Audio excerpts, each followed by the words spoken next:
Welcome to the MLB Game of the Week pregame show. We are heading out to Cleveland in a little bit. The Guardians going for a sweep of the Royals. They've won 4 straight over Kansas City. We are getting you ready for first pitch in an AL Central showdown.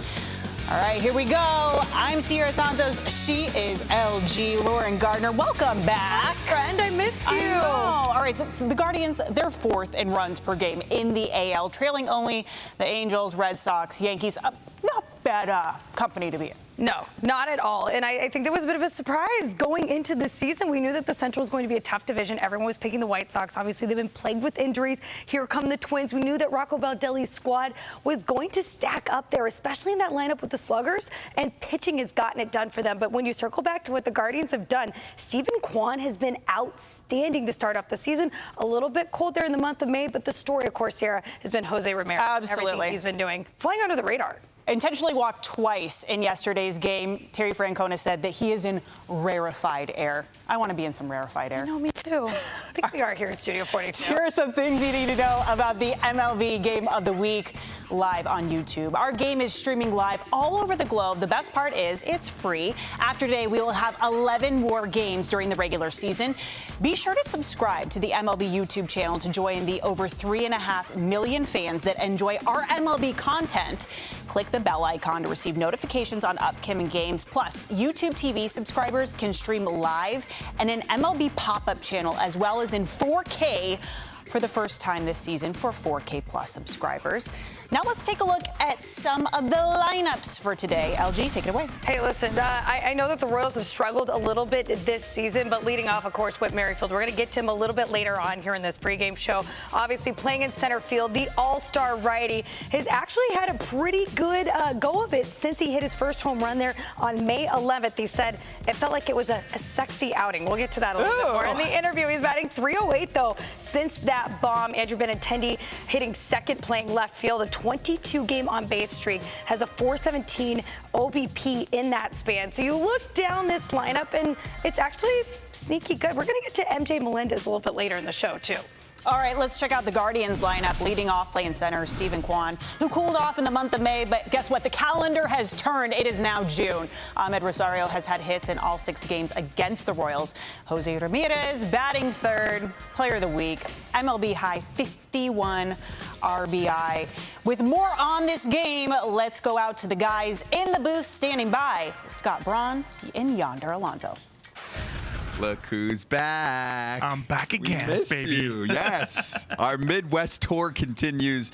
Yonder Alonso back in the house, and we have superstars. Bobby Witt Jr. or Jose Ramirez. Where do you want to start? Let's talk about Bobby. And for me, Bobby Witt Jr., that is. And for me, talking to Mike Matheny, the manager for the Kansas City Royals, he said, hey, how much time do you have in order to talk about this kid? Look, this is a generational player. This is a guy who's going to be the face of an organization, a guy who understands what it's like to be kind of that star on a team. And look, I know they're rebuilding, but Bobby Witt Jr. is going to be staying in a Kansas City Royals uniform for a long time. This guy is the real deal. He's fast, too. You know, the power's there to all fields, but you'll see him hopefully on the base paths. He can move, and it even affects his defense in a positive way, too. I mean, he charges balls with the best of them already, and he's a rookie. It's funny. They put him at second to start off when he got to the big leagues, and they put him at third, and they said, you know, the hell with it. We're going to put him at short and see what he does. Well, guess what? He's been a premier shortstop, and you know what? The defensive runs show for. Yes, that's where he belongs. He's the shortstop. He's the franchise cornerstone, and that's who Jose Ramirez has been for years. And I loved your question to Terry Francona this morning. You go, best season ever for him? Is this the best you've seen him? And he goes, yeah. What did he say? Yeah. He's like, yeah, I mean, I think for me, when I look at Jose and being a teammate of Jose Ramirez, he's very special. But people don't talk about is how smart he is. I mean, this is a guy that doesn't miss a beat. This is a guy that you won't see him in the clubhouse or during the game going into the video room. No, this guy is in the dugout watching the baseball game, watching the scoreboard. And guess what? He's not only a good hitter, a good defender, but also a very good base runner. So we'll see them both. They're playing every day. I get to the ballpark, I'm like, I need these superstars in the lineup. Okay, good. They're there. He's here. Brady Singer and Tristan McKenzie are going to join us from the dugout during the game, and Austin Hedges will be mic'd up. Also, Yonder hit a ton of homers in this ballpark, so we're going to have some fun. We'll see you then. Sarah, you can tell that they're absolutely fired up. They were talking about how Yonder hit a ton of bombs in that particular ballpark there at Progressive Field. But unfortunately, these two teams combined, check this out, the third and fourth fewest bombs in the American League. And check this out. I thought this was an interesting stat, Sierra. Combined, these two teams, as you can do the math here, 76. The Brewers alone have 75 on there, which leads us to our poll question here of the week. Which team will hit the most home runs in today's game? Royals, Guardians. I mean, we have a lefty versus righty matchup. I'm very curious to see how this thing plays out, especially with the starting pitching. All right, we're going to step aside here on the YouTube Game of the Week pregame show. Myself, Sierra Santos, getting it going. Whoever was just on the board there, I'm totally here for that. When we come back, we're going to have an interview with Whit Merrifield and our Creator Spotlight after this.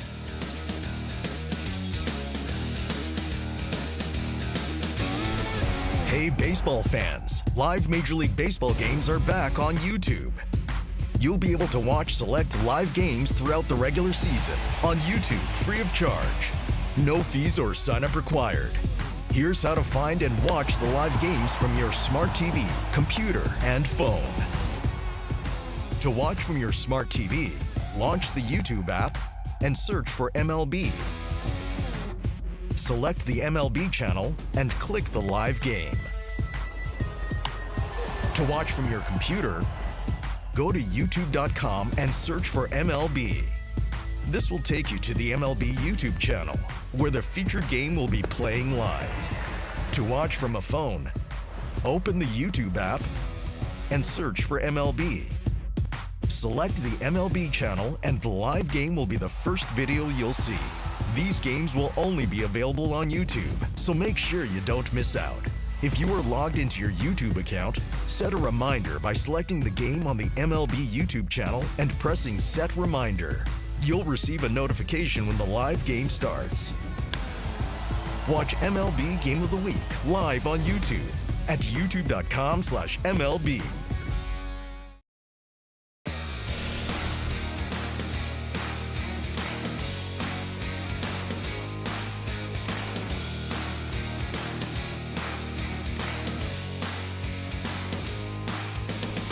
Welcome back to the MLB Game of the Week pregame show.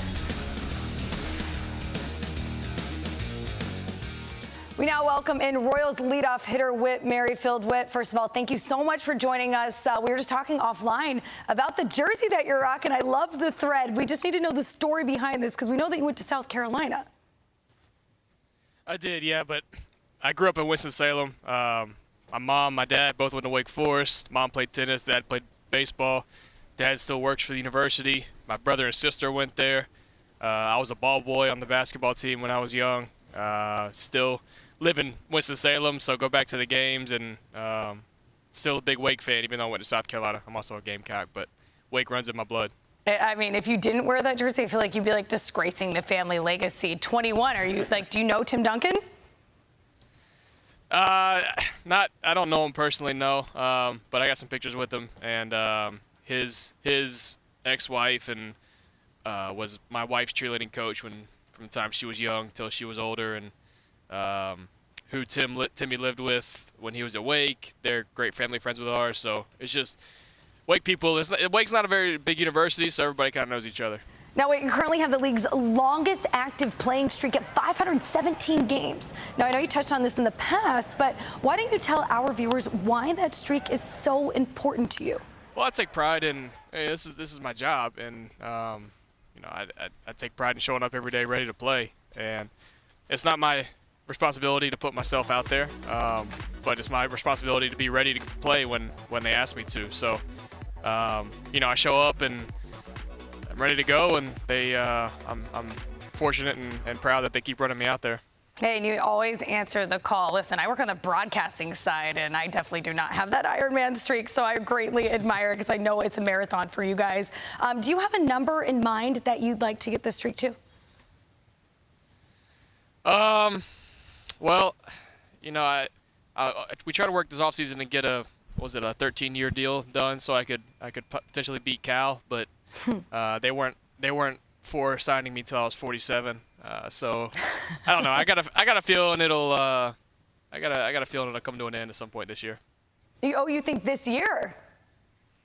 Yeah, I just kind of got a weird feeling about it. Okay, well, you know what? You have to trust your gut. But you know what? As a fan, I'm hoping that it continues, and I could totally see you playing through that year 47, age 47 year. So you never know. Yeah.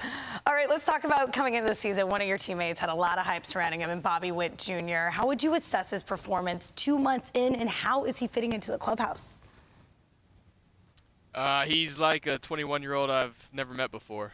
He's done an incredible job to be 21, playing in the big leagues, and having all this hype around you, playing shortstop, batting third.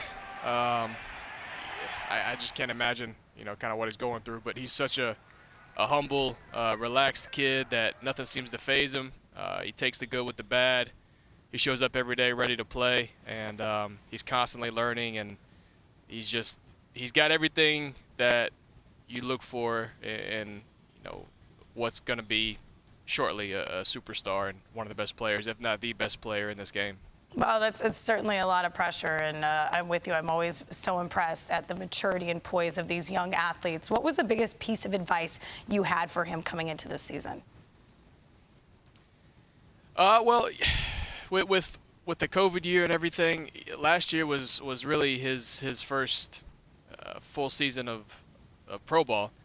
So he got to experience, a little bit of the length of what the schedule could be. But the main thing is just, for a 21-year-old, he's in the big leagues. He's fired up. He wants to come in and do all these things every day and work from noon to first pitch and make sure he's ready. And, that's all fine and great. But, just got to reinforce to him how long of a season MLB season actually is. And in Kansas City, in April, it's freezing. And then as it gets into the summertime, it gets pretty hot and sticky. So it's easy to wear yourself out.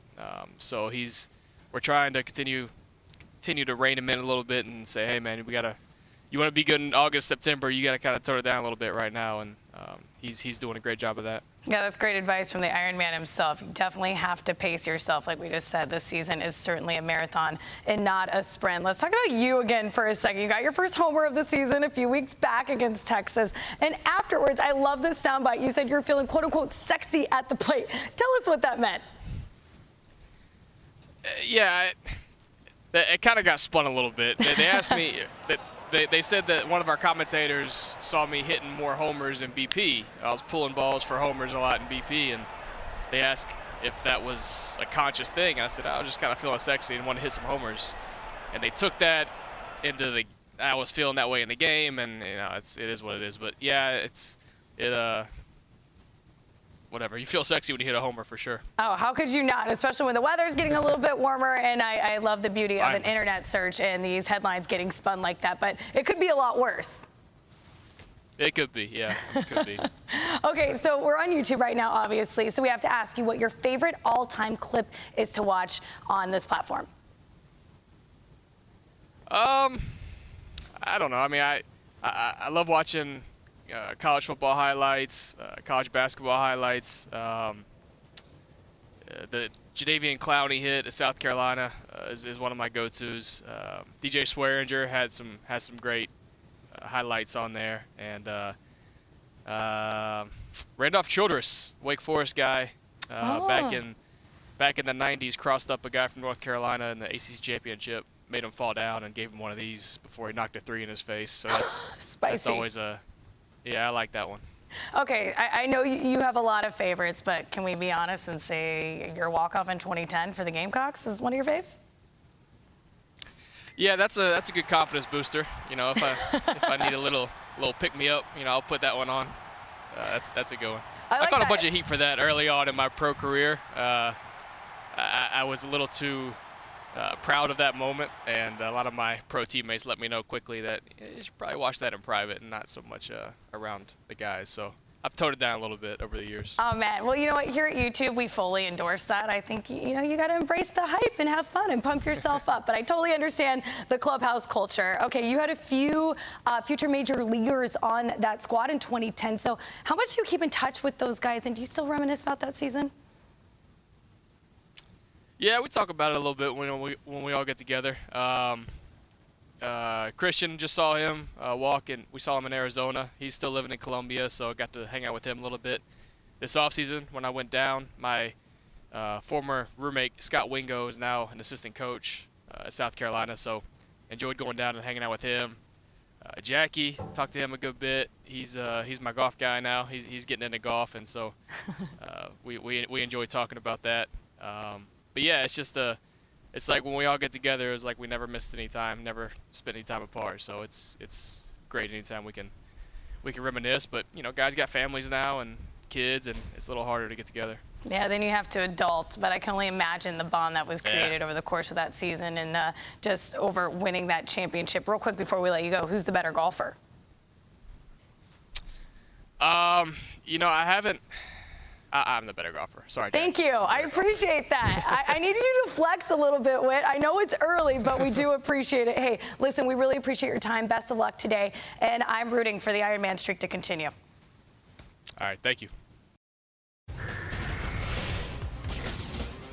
Time now for our creator spotlight, and today we look at Hall of Fame baseball cards. They are the longest running family-owned card shop in the entire world. They do live streams 4 times a week, all things baseball cards. Being out in Southern California, their favorite team is the Dodgers, naturally, and their favorite moment is Kirk Gibson's amazing home run in the 1988 World Series. We now welcome in Eric Newton, otherwise known as Card Shop Eric, a very fitting nickname, from Hall of Fame baseball cards to the show. Okay, so Eric, we're getting set for Royals and Guardians, and since you're a big baseball card guy, and that's an understatement, big wouldn't really quite suffice in this circumstance, we'll ask you this: what player from either of these teams should fans be trying to get their rookie card, because one day they are going to be worth a boatload of money? It's a tough question. First of all, thanks for having me on, Sierra, and YouTube, everybody at MLB and everything like that. Appreciate it. But it is a tough question. Predicting the card market is kind of like predicting the stock market a little bit. It's all about performance and popularity. And in the case of sports, a lot of health plays a big role in a lot of it as well. It depends on how well a person performs. It depends on how popular they are with the fans, and it depends on if they can stay healthy. And that translates into the card market and the collecting market as well. But a couple players from each team. I chose Stephen Kwan of the Guardians. I chose Bobby Witt Jr. of the Royals. Both of those guys are some young talents with very promising futures. And on the field, off the field, and in the card market as well. I believe those are a couple guys to look at. Okay, I'll be asking you later to ship me both of those cards. Okay, Eric, we're going to ask you for some real baseball analysis. Both of these teams are in a bit of a rebuild. Which team would you say has the brighter future, though, between the Royals and Guardians? Another tough question. Both of those teams are what I consider to be smaller market teams. Neither of which have any massive stars, at least from a hobby point of view. No massive stars, no rumors of acquiring massive stars. However, both teams do have some solid veterans and a nice selection of young talent and future stars. I'm talking about, for the Guardians, I'm talking about guys like Jose Ramirez, Ahmed Rosario, and of course, Stephen Kwan. For the Royals, I'm talking about guys like Andrew Benintendi, Whit Merrifield, and of course, the aforementioned Bobby Witt Jr. So as far as rebuilding, I think they both are kind of in the same boat. I really couldn't pick one or the other. It should probably be a close game today, to be honest. Eric, your favorite moment is an oldie but goodie: Kirk Gibson's dramatic homer in the '88 World Series. Why is that moment so special to you? As a Dodger fan, that's the first moment that came to mind. I think a lot of Dodger fans probably think of that moment. It's the greatest moment in Dodgers history, and probably, obviously, potentially the greatest moment in MLB history. I was only 10 years old at the time when that happened, but I clearly remember watching that moment while sitting cross-legged in front of my friend's TV in his living room. I remember the tension of the moment when Kirk hobbled up to the plate. And then I remember exploding with excitement when he happened to connect and hit the ball over the wall for a home run. Is a day that I'll never forget, a moment I'll never forget, and it still gives me goosebumps to this day. An amazing moment for Dodgers fans everywhere. Okay, a quick follow-up. How many Gibson cards do you have in your personal collection? About 27 million. I'm guessing that's an accurate number. That's a precise counting. All right, Eric, it's precise. Eric, your channel, Hall of Fame Baseball Cards. It's such a fun follow on YouTube. What is it about baseball cards that you love so much, or has this just been passed on from generation to generation? In the words of George Costanza, I'm a collector. I see things of great beauty, and I must have them. You know, there's no real rhyme or reason for collectors or why they collect. People just collect for the fun of collecting. They just want to have stuff. They like certain things. Everybody's got a different reason. There's no real rhyme or reason for it. Even though I'm a lifelong Dodger fan, my favorite player of all time is Rickey Henderson, a notable Oakland Athletic. He played for a bunch of teams. But my favorite player is Rickey Henderson. Why? Because when I was a kid, I was attracted to the colors of their uniform. I liked the uniforms. I liked his explosive speed on the bases. I liked his unique personality. And I developed a collection out of just my personal enjoyment of Rickey and watching him play. I have an extensive collection of his now to this day. Multiple pieces of memorabilia, a lot of which you could probably see in the background potentially. And I have over 800 unique Rickey Henderson cards in my personal collection, not counting doubles. So anybody's free to collect anything they want. That's some of the beauty of the hobby. And I also enjoy interacting with other collectors because we have all of that in common. And there's some really cool people out there. And talking about interacting, your videos cover a lot of ground in the baseball card sector. You've got pack wars, case breaks, and you even go to baseball games. What would you say is the craziest thing that has happened on one of your videos?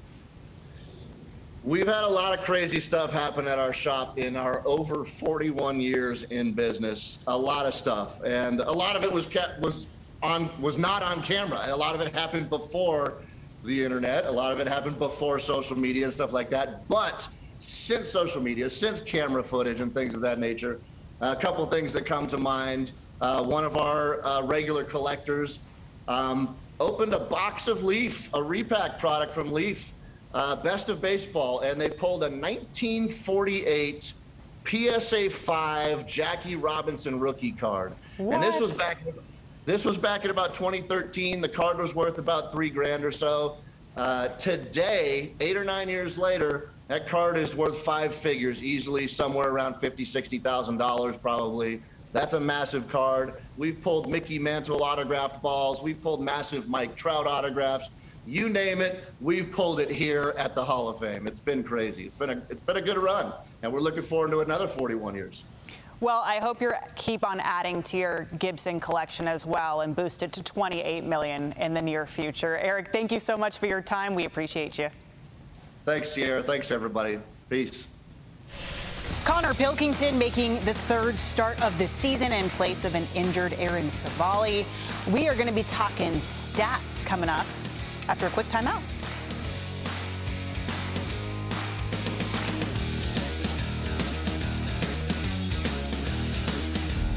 We are ready for baseball. It's the 2015 World Series. So, Skipper, this is our time. Yes, sir. It's our time. What we've been waiting for. Yes, sir. Gordon in the air to center. Back at the wall. This game is tied. The Royals win game 1. How about Cueto? Royals up 2 games to nothing. The Royals hope to go up 3 games to 1 over the Mets. That's into right field. That ball's going to get down. Another run scores. It's 5-3. That one, clear! Hold on. One more win. One more. The Kansas City Royals a chance to clinch their first championship in 30 years.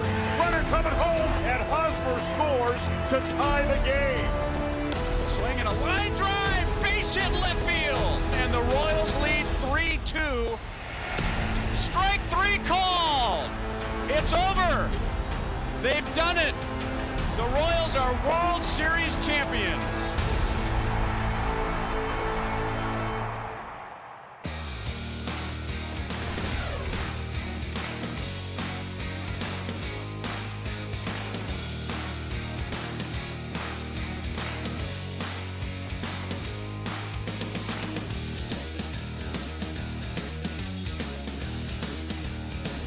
Welcome back to the YouTube Game of the Week pre-game show. The Royals have lost 10 of their last 12. Today would be a good day to turn it around with Brad Keller on the mound, a 1.71 ERA in 10 appearances.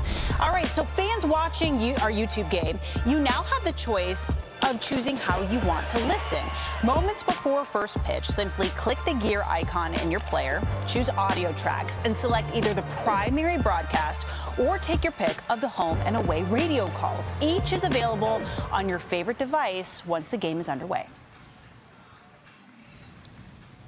It's that time. We are going to crunch some numbers with StatCast powered by Google Cloud. For that, we bring in our friend, Sarah Langs of MLB.com.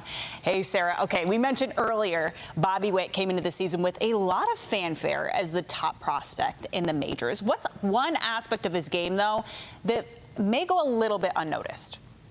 So his speed has been absolutely outstanding since he got to the majors. As you mentioned, a lot of fanfare. I know he got off to a little bit of a slow start at the plate, but there was no slow to be found on the base paths for him. He is the major league leader in sprint speed.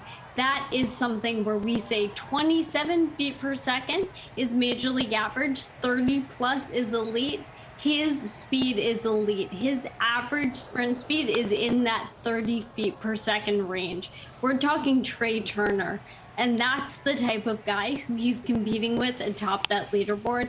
And it's so dynamic and so much fun to watch. I've really enjoyed watching him on the base paths. You can see Jorge Mateo, another guy with a ton of speed, and Trey Turner up there. I would say Trey Turner is the veteran gold standard. And the fact that Bobby Witt Jr. is ahead of him on this leaderboard is absolutely outstanding. The man knows how to turn on the Jets. All right, so the Guardians, they don't have the most prolific offense in the league, but they do have one of the most patient. Explain. They absolutely do. So something that stood out with the Guardians early on this season, first it was Steven Kwan. He took a really long time to swing and miss to start his career. He went a ton of swings before he actually missed on a swing. But it wasn't just him. If you take a look at the whiff rate leaderboards, those are guys who swing and miss the least. You can see they have 5 guys in this top 5. It is basically the Guardians leaderboard. We have Steven Kwan, Jose Ramirez, and Miles Straw, all of whom are swinging and missing among the lowest in all of baseball. And it's not just them. As you can see on the bottom there, it's the entire team. It really feels like a philosophy that maybe they went into acquiring guys like Straw when they did with this in mind. And of course, if you think about Jose Ramirez, I mean, he is a guy who is an MVP candidate year in and year out. We talk about his power. He had a record number of RBIs back in April. But he also does this, and that's part of what makes him so good. With a player like this, even if you're in a slump or not seeing the ball the way you want to, if he's not swinging and missing, we know that he's still going to be good. And his teammates, his manager, everyone is always talking about how he's just on another level. And I feel like we talk about power, but we don't talk enough about plate discipline. Yeah, and talking about plate discipline, the fact that Steven Kwan is all the way on top, that's even more impressive to me. All right, thank you so much for your time, Sarah. Absolutely. Thanks for having me. Time now for our picks to click. Let's make some predictions on our game upcoming here shortly at Progressive Field. Sierra, we're going to go with the player to hit a home run in this one. Pretty simple. I'm going to go with Jose Ramirez, as you can see there. Two-time player of the week. Listen, if it ain't broke, you don't fix it. He's hit a bomb in every other game this season, 6 and 13 contests. I'm going with the guy who's due, Salvador Perez. He is only had 1 home run in his last 26 games after leading the league last season. He's going to hit one today. Listen, I love that spicy pick there. Okay, let's get back to our poll results here. Which team will hit the most home runs in today's game? Guardians by a long shot. It's time to get you out to Cleveland for the MLB Game of the Week between the Royals and Guardians. Enjoy, everyone.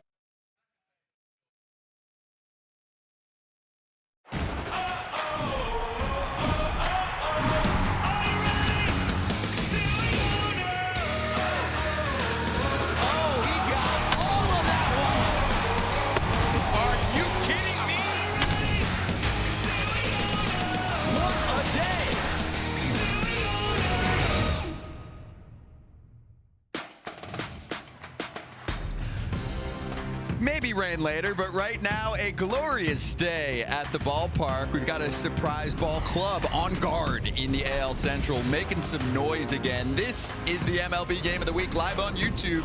The Kansas City Royals are in town to conclude a 3-gamer with the Cleveland Guardians at Progressive Field in Ohio. Let's go. Hello to everyone watching worldwide on YouTube. Scott Braun along with the former All-Star, former Cleveland player, Yonder Alonso. You had some good times in this ballpark, didn't you? I did. I love to play here. I love playing for Tito Francona. It was a great division and a lot of homers to be hit. Yes, we'll talk about it. And I think it could be one of those days with the way the wind is blowing and the weather. It's pretty warm for now. Now, on the KC side, the visiting club, they're cold.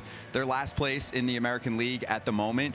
But they won in 2015 with these crown jewels, these core prospects, and it looks like the bling is being built again, Yonder, in the form of 4 top 100 prospects, according to MLB.com, entering the season. 2 of them have already arrived, and we're looking at 2 that are on the way, in Asa Lacy and Nick Prado. You know these next 2 guys. Oh, yeah. Yeah, listen, I think MJ Melendez and Bobby Witt Jr., these 2 guys, they remind me of the 2.0 Kansas City Royals. Look, and with MJ Melendez, let's not forget, he hit 41 home runs in the minor leagues. This is a guy who knows how to slug. And obviously with Bobby Witt Jr., what can you say about the guy? I mean, look, his last 19 hits in 20 games, he's got more hits than games. So this is a guy that can do it all. He can play some defense. He can hit. He can defend. Most importantly, though, is his makeup. This is a guy, talking with Mike Matheny, the Kansas City Royals manager, he says, how much time do you have to talk about Bobby Witt? But this is a hard worker, a guy who comes from a great family, and nonetheless, a guy who's going to be wearing that uniform for a long, long time. Blazing speed, too, Yonder. I mean, we see him with power to all fields. The defense is exceptional, but he can really move, and that actually plays well with his defensive game. Yeah, look, and I saw him earlier today, and I was very amazed how big he is and how wide he is for a shortstop like that, where nowadays we see a guy who runs that well be a little bit skinnier. No, this is a guy who, he's a slugger, a good defender, and reminds me of one of the prime shortstops in our game in Correa and Lindor. He's got it all. And are you a movie guy? I am a movie guy. Oh, well, perfect. I just created one for you on the fly. It is called Guardian of the Land, starring Jose Ramirez, the 3-time All-Star, and looks like an MVP candidate every single year. How do you get him out? You don't. I mean, I think for me it's a simple walk him and hope for the best. But look, he's a guy as well that can also run. And look, there's no secret. He's leading the league in RBIs with 51, and he was named the AL Player of the Week. But he's got a 13-game hitting streak right now, and 319 with 6 homers and 19 RBIs.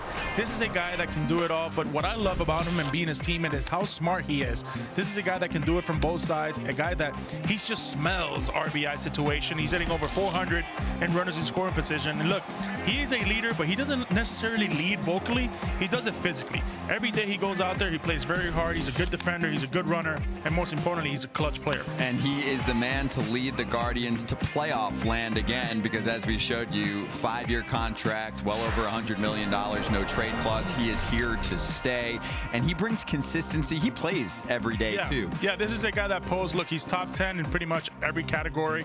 I love his ability to just go out there and do it from a switch hitting standpoint. That is very difficult to do. And look, as a teammate, he's a quiet guy, but he's a very smart guy. He's a guy that understands what's going on. He's not in the clubhouse. He's not in the bathroom. He's not checking out video during games. This is a guy that he is sold on just watching the game and not missing a pitch every single night. And yes, you can walk him like they did twice yesterday intentionally, but then Brett Dolan, look out. Yeah, he can steal, but also look out for who's hitting behind him in the lineup. Let's welcome in Brett and get more on Mr. Naylor. Indeed, Scott. 51 RBIs for Jose Ramirez. That has been one of the storylines in this game of baseball this year. You go back Monday, the Royals pitched to him. Didn't work out well. He homered. Last night, they put him on base twice with intentional walks. Will other teams do the same? It's entirely possible. So protecting Ramirez will be important. Today, and maybe going forward, it belongs to Josh Naylor. Now, Naylor has had quite a journey just to get to this point. I'm going to take you back to last June. He was involved in one of the worst injuries you will ever see. Some friendly fire colliding with the teammate out in right center, and you could tell right away something was wrong. Naylor would end up being carted off the field, had to have surgery. He was in a boot for 2 months. For a while, all he could do was hit a sock ball pitched by Mom. Well, fast forward to May 9th. This was the 9th inning at Chicago. A grand slam to tie the game. But Naylor wasn't done. In fact, we would advance to the 11th inning. He would homer again. 8 runs batted in. After the 8th inning, who would ever forget the emotions from Josh Naylor? Fired to be healthy, back in the lineup, and contributing. Now, 8 RBI games, those will not happen very often, but some type of consistent production behind Ramirez will go a long way towards helping Cleveland win or compete in 2022. Scott? Yeah, Brett, we'll see him in the cleanup spot right after the MVP candidate, Ramirez. We'll show you lineups and first pitch time to go in the land. Coming at you free on YouTube.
This is the MLB Game of the Week live on YouTube on the Great Lakes. Oh, it is a sunshiny day. We're loving it, and we're hyped for the Guardians hosting the Royals. Let's go.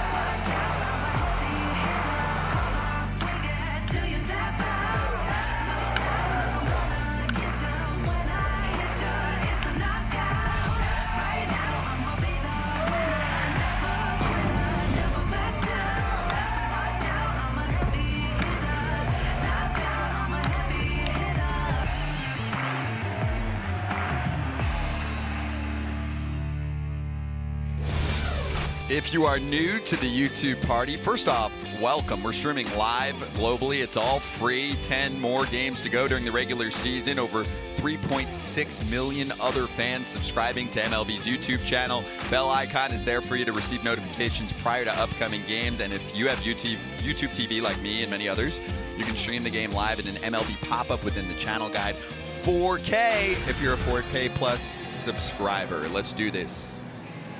16-32 Kansas City, last place in the division, taking on a Guardians club that's 21-24. Let's start with the visiting squad, and Whit Merrifield leading the way, his 518th consecutive game played. We'll talk about that in a moment. Benintendi, Bobby Witt Jr. is something special. Salvador Perez going to DH today so that MJ Melendez can handle catching duties. Hunter Dozier's in right, Santana back in the lineup over at first, Rivera at third, and Nicky Lopez will round out the starting 9 for Mike Matheny. On the mound is a young Connor Pilkington making his 3rd ever big league start, 24 years old yonder, and he's done the same thing in the first 2 starts, which is 3 1/3 or just over 3 innings and 87 pitches.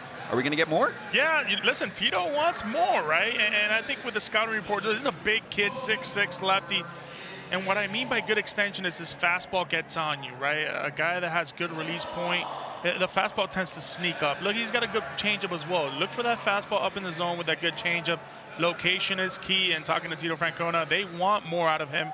They want him to be somewhere around 85 to 90 pitches, but definitely go a little bit more than 3 2/3. Look at this weather. Oh, here we go. This is the good stuff right here. Oh, the voice of YouTube. Scotty Braun. And Yonder Alonso. I missed you, bud. Oh, babe. Well caffeinated. That's right. If you're not awake yet, get ready. We spent some time with Whit Merrifield earlier today, and he is off and going after the first pitch and fouling it back. We are underway live on YouTube, the Royals and the Guardians. 81 degrees to start this one, which is actually cooler than the last 2 games first pitch wise, which were close to 90. In tight to Whit, and game 1 and 2 belonging to Cleveland. 7-3 on Memorial Day, and yesterday an 8-3 victory. Whit Merrifield right now, 21 game on base streak. This is a guy who's so professional. Wherever he's pitched is where he's going to go with it. He's pulled there with a good curveball. He's a very, very good hitter in the sense of his pitch location, right? This is a guy who's not going to strike out. A guy with 2 strikes can be even tougher than with not.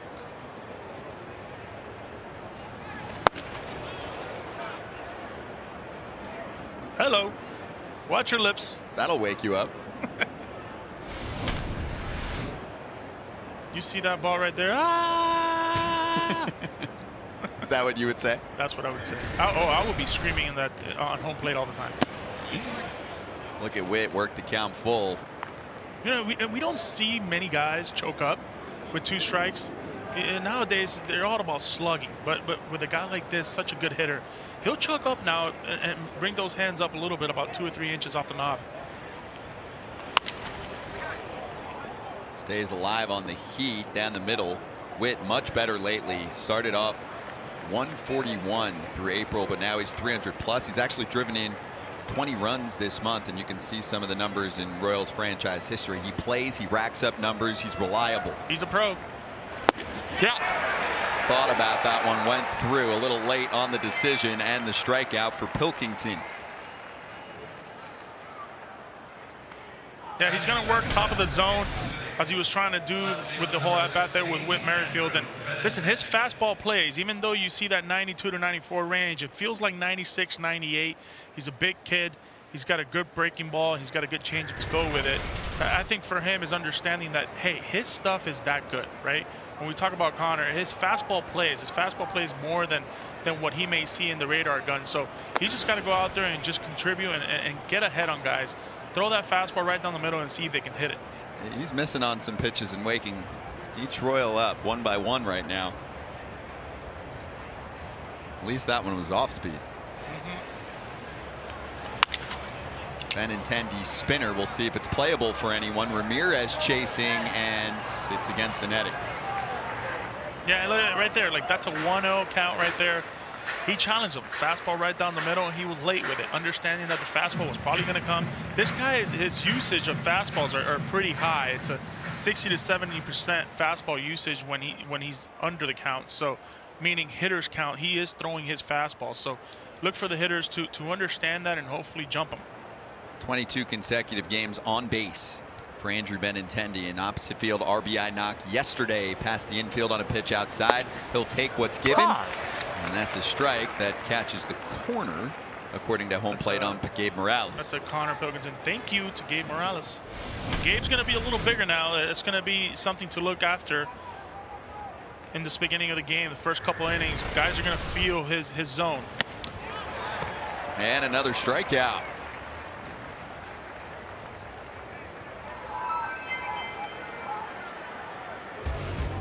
StatCast powered by Google Cloud. While the Arsenal's working for him after the first 2 hitters, this is what he is working with.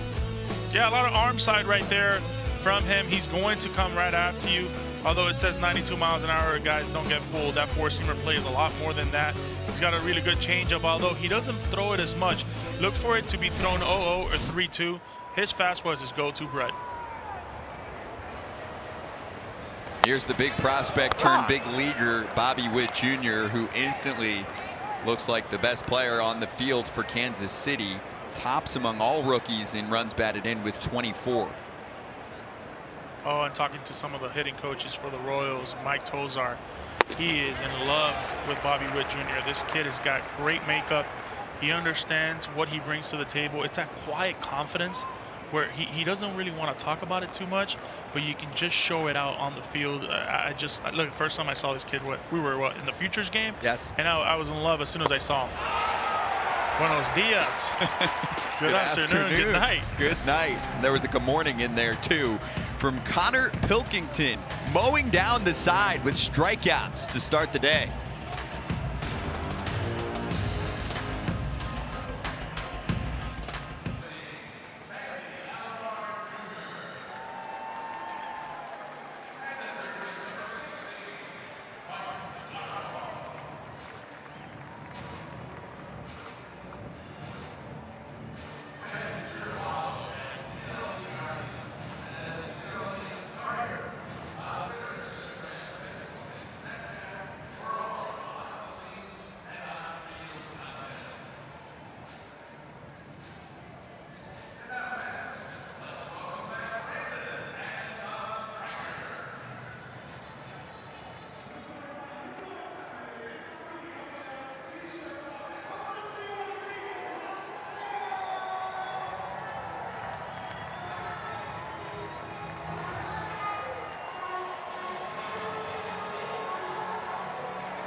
The Guardians are back of the first place Minnesota Twins. Their starting nine begins with Steven Kwan making his first career start in center field in the Bigs. Rosario hitting second. Mr. AL Player of the Week, Jose Ramirez, the switch hitter, hitting third. Josh Naylor, Owen Miller, and Oscar Gonzalez, the rookie, will follow. Jimenez, Palacios, and Maley, the backup catcher, getting the start today for Austin Hedges, who is mic'd up. We'll get to that later. On the mound for KC is Brad Keller. Oh, Brad Keller. Oh, Brad Keller. Listen, we're going to get a sinker bowling ball coming right at you. Although he likes to throw that natural cut inside. It's interesting to watch. Look, this is a guy who really competes out there. He's got a really good changeup and a really good slider. But for him, it's just understanding and believing that he's got the right stuff to be that 1-2 type starter. We saw it from him a few years ago. He has scuffled since the beginning of last year, but from 2018 to 2020, Brad Keller had an ERA plus of 131, 100's league average, so well above the league average mark. 2 strikes on Steven Kwan, almost impossible to strike him out, but a weak ground ball for out number 1, and more on the right-hander for KC. It's pretty simple. It's what you saw right there. Fastball, fastball, fastball, and it was a bowling fastballs at all time. I really love what I'm seeing from Brad Keller in the past. And look, facing him, I understood if he was going to get ahead on me, I was going to be in trouble. And obviously, I understood what I was going to get next, and that was going to be that effective power sinker. And look, there's no secret to it. Don't let Jose Ramirez beat you. He's been on a tear so far, and he's pretty much on his way to becoming having another MVP finalist. And he's on deck, so look out. We'll see how they pitch him, because that's the guy you want to avoid. You know how you pitch them? By getting the first 2 guys out. That helps. You know, if you get those first 2 guys out, if you're quick and effective with it, then you can kind of, hopefully cruise around Jose Ramirez a little bit and not give him much to hit. But Jose's going to get his at all times, because if you walk him, he's gonna steal. Now ball left side for Witt, and Junior throws out Rosario. It's effective right there. 6 pitches, 2 ground balls, and you're going to see that bowling ball. And what I like with Jose Ramirez right here is look how on top of the plate he gets. And I think when I played with him, he wasn't so much on top of the plate as he is now. Nonetheless, I think he's becoming smarter. I think we're seeing the prime Jose Ramirez, and he is just on an absolute tear. I mean, this guy is literally on top of the dish, and he wants to do one thing only, is that's anything middle in, anything up in the zone, he is going to pull. This guy is not looking right now from the left-handed side to try to hit the ball the other way. if he gets something middle in, he is going to pull. That's his bread and butter. And that's popped up into the seats. And you know what I love about Jose Ramirez is, I mean, that ball almost hit him in his chest, but he's got really small arms. And anytime you have a hitter, I always looked at their arms. If they were small, they knew there were always going to be there's going to be a short swing, a tight swing at all times. And with Jose, he's not that big, but anything in, he'll let you know, and he's going to hit it like if he's a 6'4" guy. Oh, it's a unique attribute, but I hear it very frequently and want to make sure we educate anyone that's unaware. If you're playing baseball and you have short arms, like Yonder mentioned, it's going to help you. Yeah, it's like gator arms. If you have alligator arms, you're in business. Oh, he just missed that. Lifted it to center. Merrifield's grazing in and putting away Ramirez. So a solid 3 up, 3 down from Brad Keller, which includes recording the 3rd out, the big one, on Jose Ramirez through 1, no score.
Austin Hedges is like a commentator, which is perfect for us. He's mic'd up today.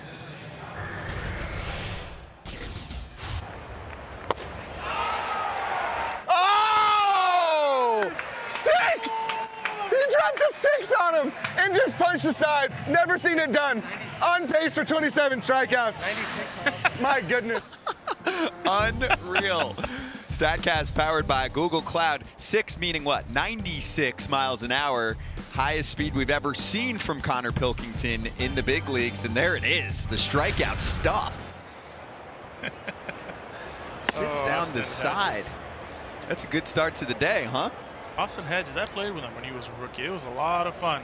Is he like that all the time? Oh, he is. Got himself in trouble a lot, too.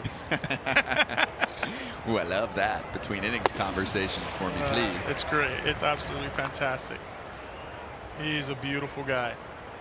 We're going to have some fun with Mr. Hedges this afternoon. The flips. Homered yesterday. He's got the flip downs, too. He's got it all old school working. flip downs. I love playing with old school flip downs. There's nothing better than that. As a catcher, you don't really get to wear those. So just like the pitchers with, you know, when they're not starting that day, they're wearing tape and they're wearing their wristbands and they got their batting gloves on, their eye black.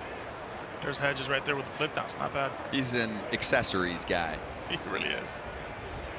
4 Ks and 3 1/3 Thursday at Detroit. And now 4 Ks against the first 4 he's faced. Yes, thank you, Austin. It's a good changeup right there. I'm telling you, it all starts with a fastball. Good changeup down with Perez, who definitely loves right now to swing at things outside of the zone. He's a candidate for a good changeup down and away.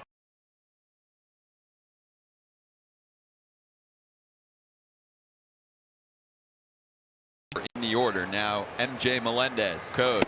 That's it. Yeah, and right now, right here, obviously he's on a roll right here with Connor. I would look to ambush him 1-0 if I get a fastball up in the zone. Understanding what's coming, right? We know what's coming. It's going to be a fastball. He throws it over 65% of the time when the hitter's ahead. So if it comes, go at it.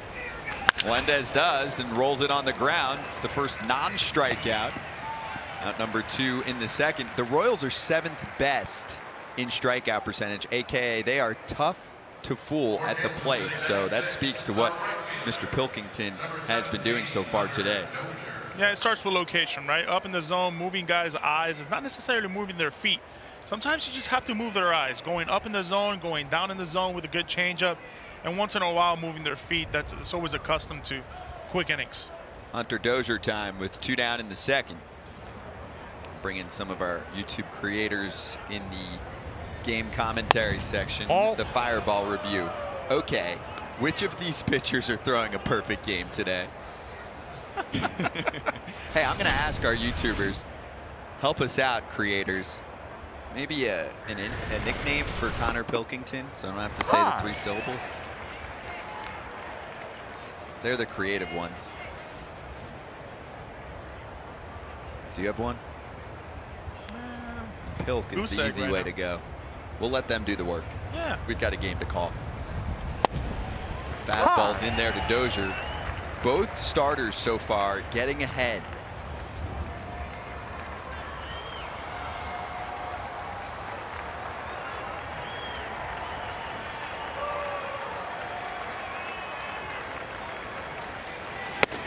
It's a good changeup right there. I always have problems with guys that threw up in the zone, good changeups like that. It keeps you in your eyes, because now you can throw it again 2-2, or you can go up in the zone as well, maybe something middle in. Anytime you do that, you're very effective. So another changeup, and I like his demeanor too. He's got really good demeanor in the sense of he wants to grab the ball, and he has conviction every time he throws a baseball. And with a pitcher, when you have that, it's fun to play defense behind that, but it's even better to catch as well. Better go with the heat, though, because that thing's got buzz to it today. It does, but he misses. Command off the mark, and the first base runner of the afternoon. Yeah, just trying to do a little bit too much right there. What am I missing, though? Pilkington averaging about 92 miles an hour with the heater on the season, 91.6 to be precise.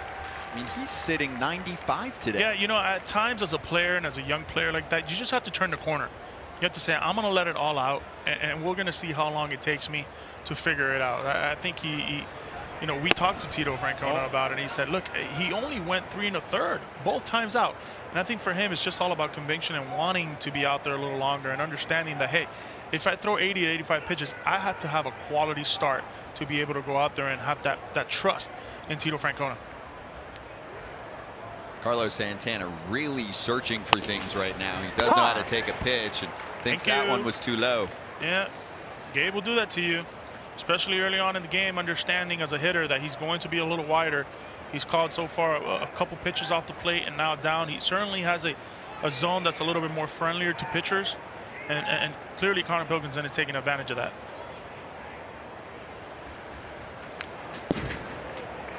Another 1-2 count. I believe all 6 that he's faced. So, well, this is now the 7th that he's faced. All behind either 0-2 or 1-2.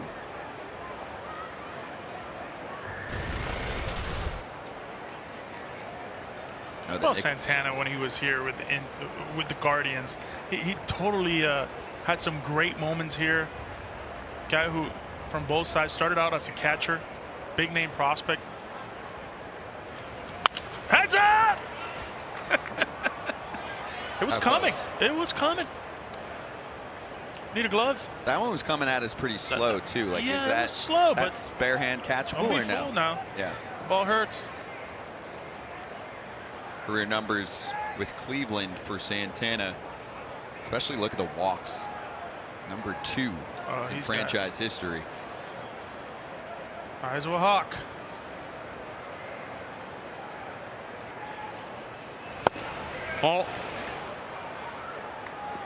Works counts with the best of them.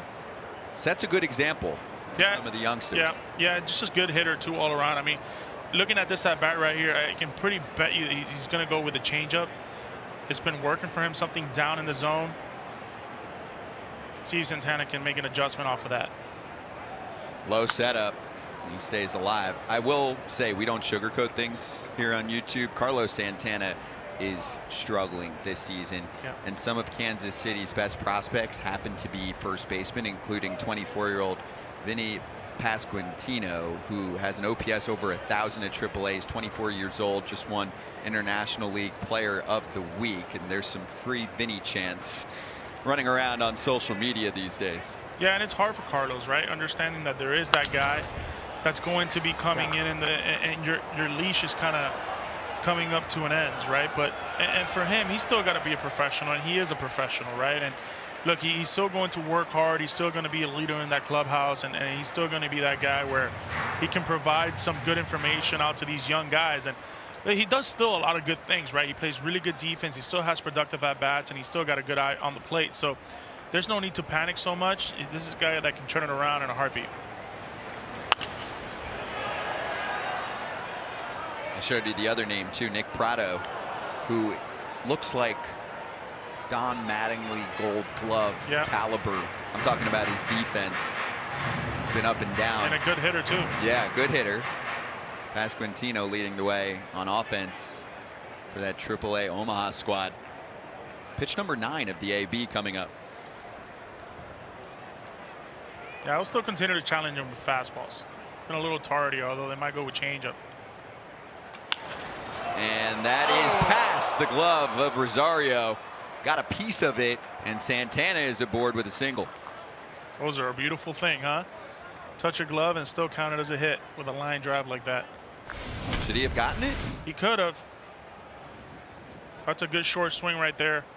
I've always liked Santana from the right side as well. I felt like he was just as good as a right side hitter as he is a left-hander, but just a really good at-bat, especially your first at-bat being a long at-bat like that. It's always a positive going into this game.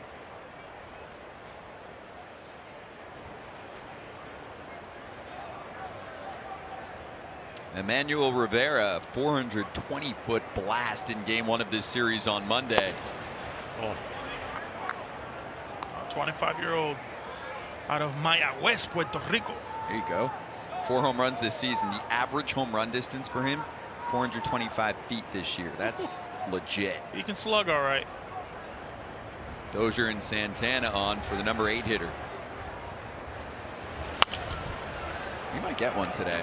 It's like the 3rd foul ball. I'm telling you, that ball 10 came. feet. That ball came running. Soon enough, I'm gonna call trainer. Ball's gonna hurt, man. Head trainer for the Guardians, James Quinlan. Give him a little pub. James, great trainer. They got a great staff over there. They certainly know how to do it. They took care of you? Oh, they took care of me every day. Oh, yeah. I was a little bit of a sassy, I guess. I was very sassy when I played in my later on years. But, Tito, especially that guy right there, he gets it. But that whole training staff, they understand what it takes to win. They understand what it takes to be a dynasty and just a good organization all around. You know what sassy gets you when you're done playing? A microphone. Is that right? That's correct. Misses up to Rivera. It's 2-2. They're working the count here in the second. Here's Tito, 22nd major league season. It's like great. A tip of the cap to us just now. Like he knew we were talking about him. He knows. He's the same guy every day.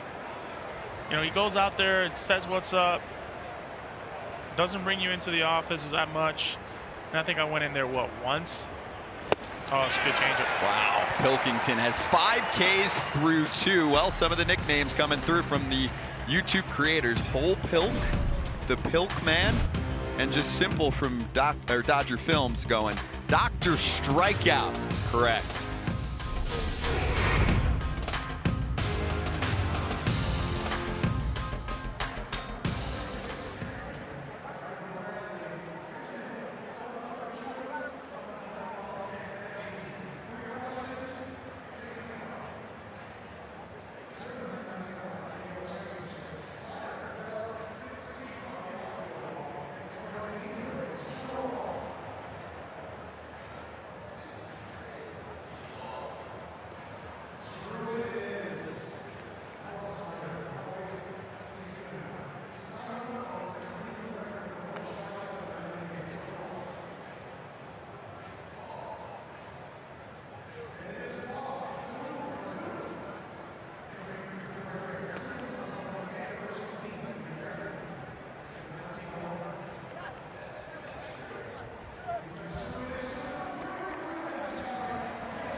We're in the home second, scoreless in Cleveland with the Royals and the Guardians. And our first poll question, have some fun with us and include some comments too. Jose Ramirez, Albert Bell. There's a theme here yonder. Play along. Oh, yeah.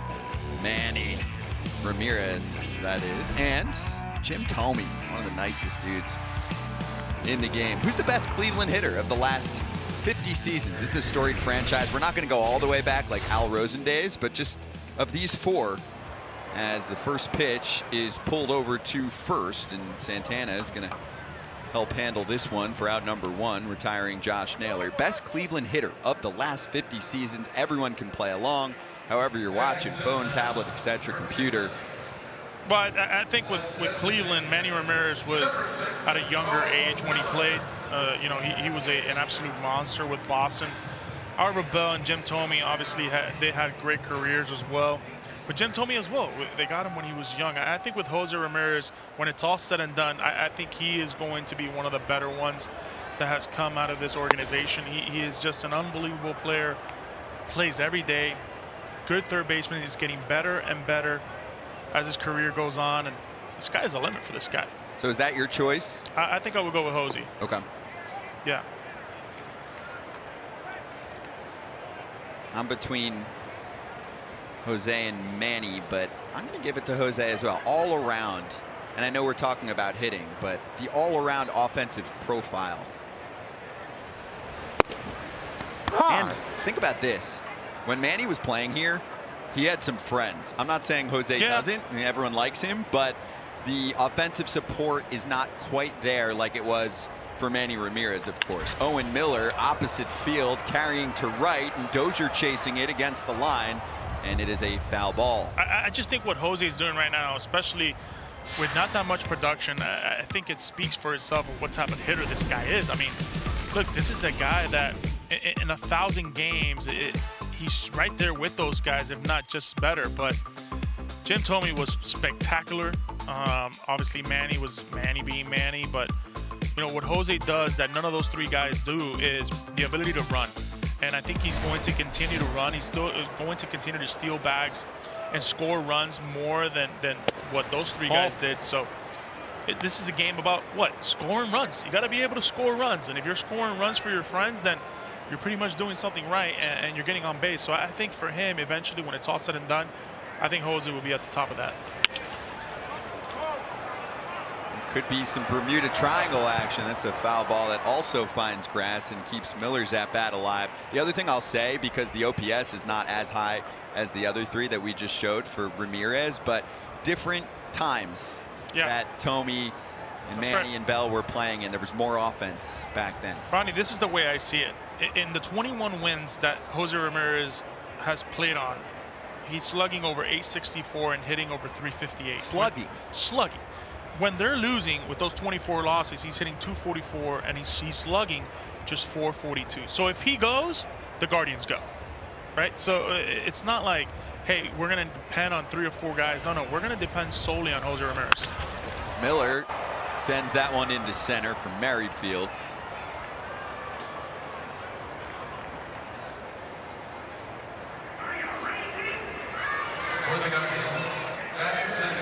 Listen to the walk-up song here. I love it.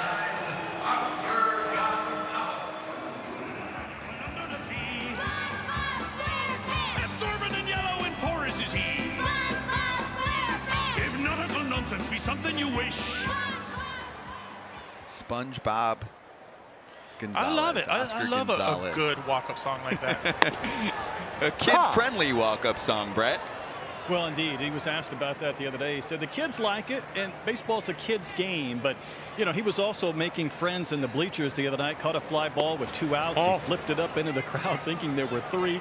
Tito said, hey, at AAA, do you have to get 2 outs or 3?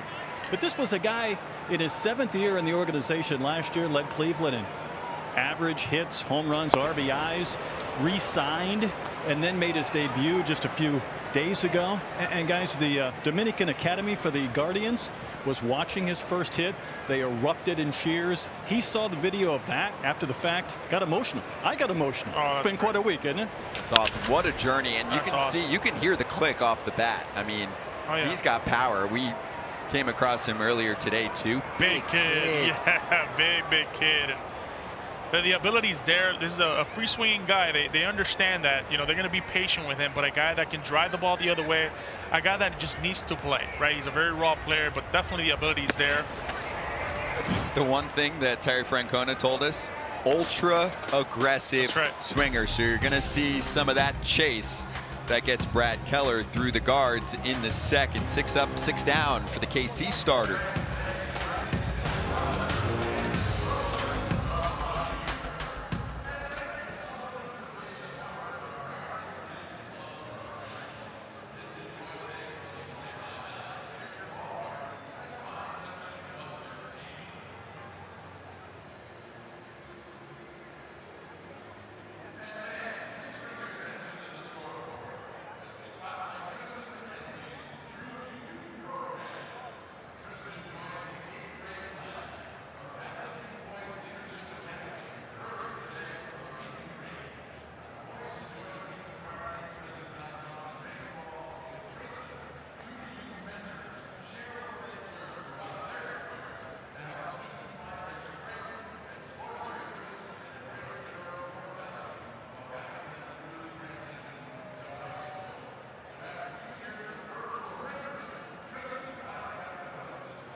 Hey, have you seen what Brady Singer is doing lately for Kansas City?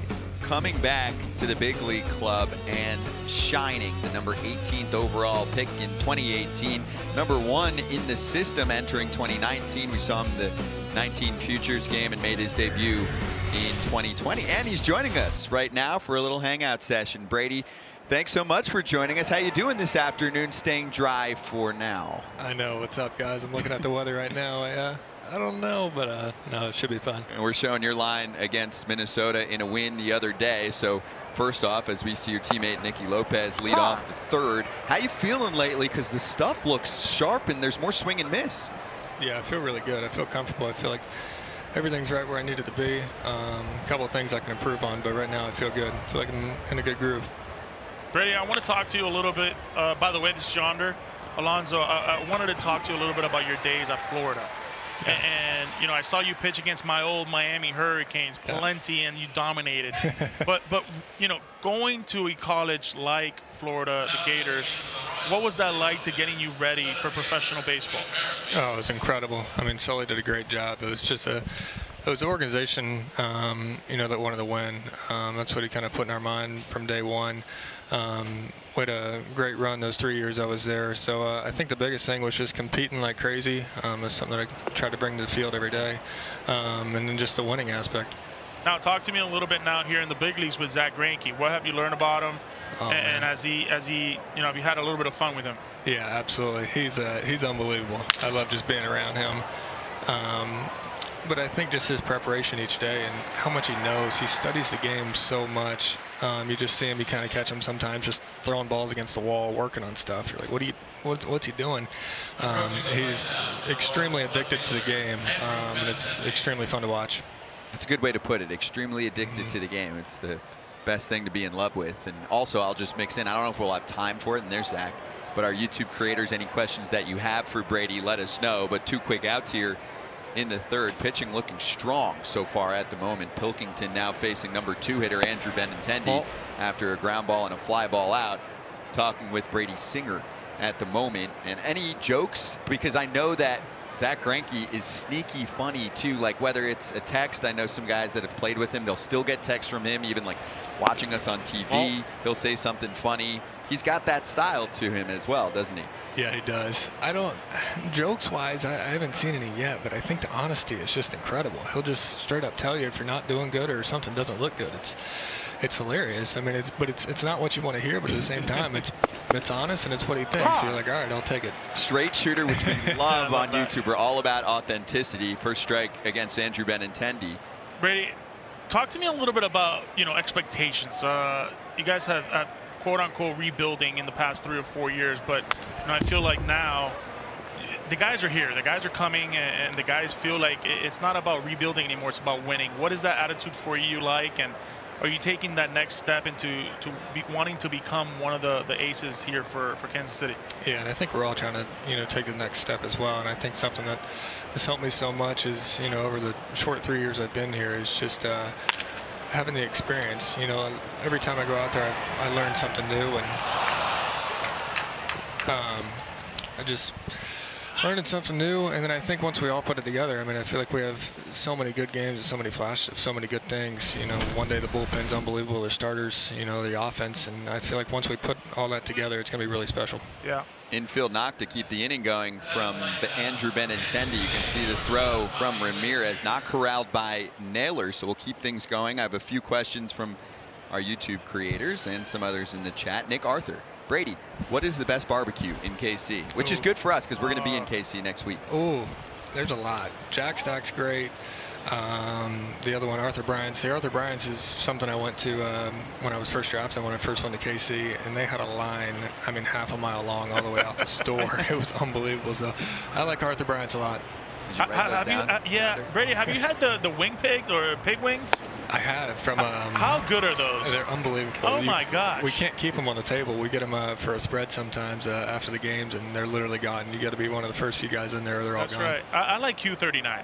Q39, I haven't had that one, but I've heard a lot. Every person from Kansas City will never say the same barbecue. Everybody's different, so I don't know. I've been trying to figure it out, and I can't figure it out. That's a good problem to have. That's how spoiled you are. Great problem to have. Bobby Witt Jr. takes a pitch down the pipe for strike 2. Here's one from Hall of Fame baseball cards, our creator spotlight today. Brady, do you own any of your own baseball cards?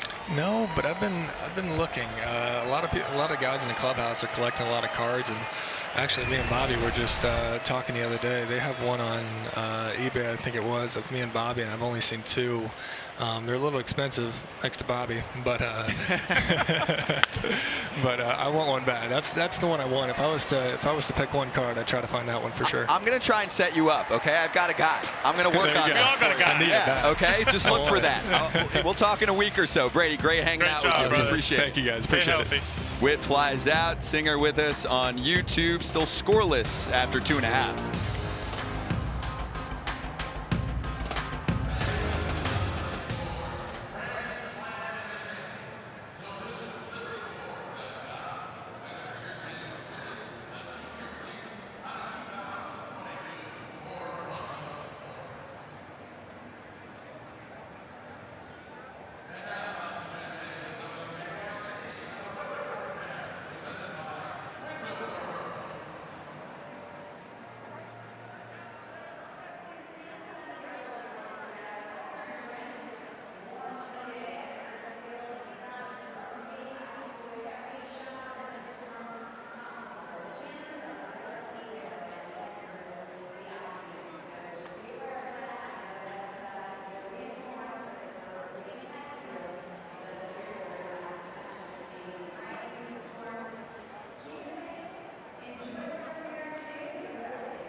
Back in the sunshine on a Wednesday afternoon in Cleveland, and if you're watching or listening from wherever, tablet, phone, etc., you have your choice of listening experience. Just want to remind you, click the gear icon in your player, choose audio tracks. You can select either primary broadcast, that's us, or Royals or Guardians radio calls, each available on your favorite device. Although if you switch, you're going to offend Yonder and you're going to miss the interviews. Just saying. I'm in. Okay. Yeah, I'm in. Scott Braun, Yonder Alonso, Brett Dolan on the call in Cleveland for Brad Keller's third inning. So far, great. 6 up, 6 down. Now facing 7, 8, and 9, which begins with Andres Jimenez, who's off to a career best start. Yeah, I like the way he's been swinging the bat. His last 24 games, hitting over 300, 4 home runs, 18 RBIs. He's a very pesky hitter, a good hitter, a guy who likes to swing the bat, but swing at the right pitches. It's all coming together for him right now. He has already matched his home run total from last year thanks to this blast that got lost in the trees. 8th inning on Monday, 3-run shot. There it goes, right in front of the trees. Number 5 on the season, a 3-2 sinker, catches the middle of the plate, broke a 3-3 tie. He's been super clutch for the Guards. Remember, he was acquired with the Ahmed Rosario and the Lindor trade. So they definitely want big things out of him and are expecting big things out of him. 344 against non-fastballs. So, of course, Keller attacking with the heat there. Yeah, you're going to see a nice steady dose of that. Might see something down with a breaking ball down just to show, but he certainly likes that cutter up and in, especially 0-2 right here. Oh, solidly struck to center, but it hangs up for Merrifield to haul it in. That's a knuckleball line drive to Witt. That is a tough place. One of the toughest plays in the outfield is those line drives, knuckleball line drives. We see it come off the bat right there. It's just a dead spinner coming right at you. You don't know if it's going to go right. You don't know if it goes go left. Right at the last second, snow cone. I'm going to get a text from Witt later because we were talking specifically about the baseballs and how, you know, they're just playing very differently. They're kind of inconsistent this year. So he's like, you're going to see some weird breaks sometimes. And I've been seeing it almost every game, right? Sometimes you think it's going long and then the guy breaks in. So Witt's like, watch, we're talking about this. And he goes, I'm going to get burned on something today. Yeah. Don't burn me, Bronny. You know, and speaking about the balls, I just think it's a mix of a lot of things. One, weather. I think when it's colder, it's obviously a lot different. But 2, there's a nice base hit up the middle right there. But 2 is the lack of spring training games where guys didn't get adjusted to the speed of the game, the speed of the balls. I think that has a lot to do with it as well. The practice out there every day. Well, here we see a good short swing right here by Richie Palacios. Oh, that's short. That's simple. They don't strike out. And they're all athletes out there. Contact hitting team. Yeah, they are a contact hitting team. I like that. Rookie outfielder from Brooklyn taken in the 3rd round of the 2018 draft. Thank you, Austin. Nobody no hits the Guardians. First of the day. Palacios out of Towson University. Hard. This is Luke Maley. Last 3 games for Maley, 5 for 9. A double and 2 ribbies. He's 9 for 27 on the season. His 7th big league campaign. You know, I think for the mic'd up guys, Hedges might be the best guy to mic up. Better than Renfroe from a couple weeks ago? Let me tell you something. When I used to play a long time ago, I used to go hit and he would be behind, and I would just have to tell him, I need you to shut it. I need you to take 5 minutes to just be quiet and let me focus on my job. He just wanted to talk up a storm. Text me later, Hedgie. I don't have time for this right now. Maley weakly to the left side. A charging Rivera is going to put him away. Okay, well, you mentioned him. The mic is hot, and here he goes.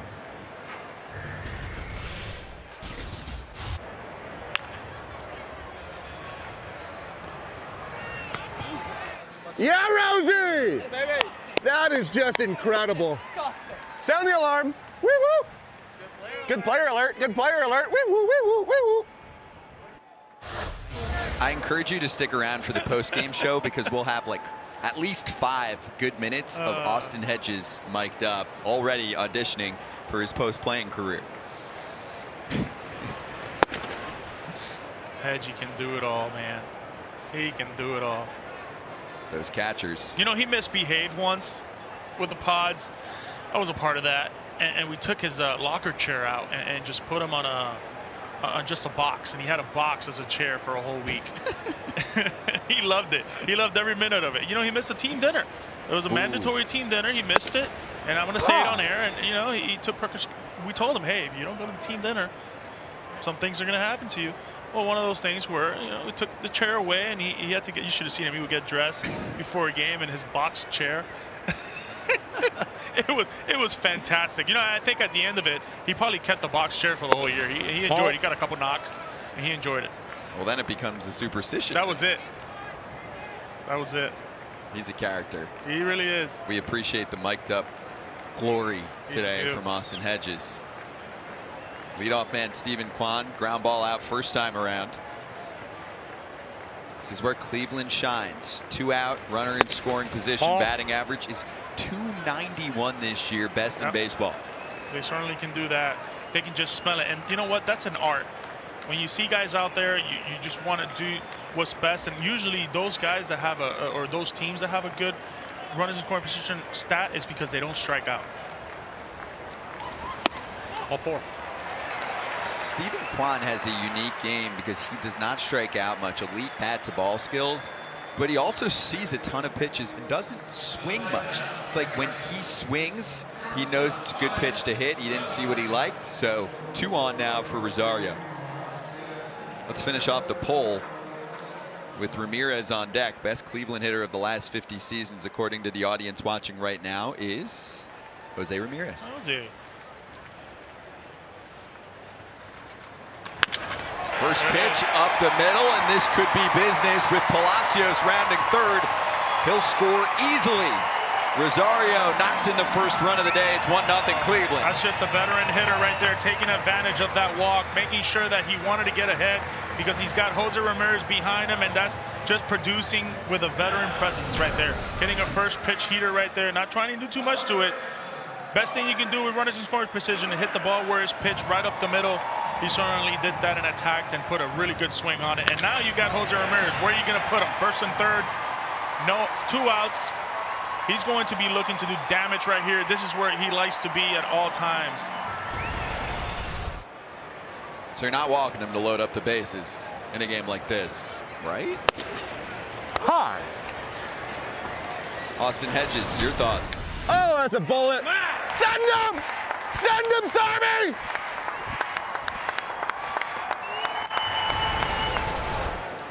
I love it.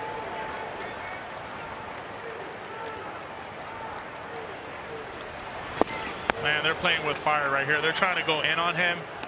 That's his wheelhouse. He does get aggressive at times and wanting to swing at that pitch way inside because he feels like he can hit that pitch, and he certainly can. He not only can hit it, but he can keep it fair as well. Got to be careful with this 1-1 count. This is the most crucial count of the game right here. This 1-1 for Jose Ramirez. If you're Keller right here, you have to be just a little bit off the plate. Maybe that cutter in will be great for him, but don't leave it out over too much. That's a good pitch right there.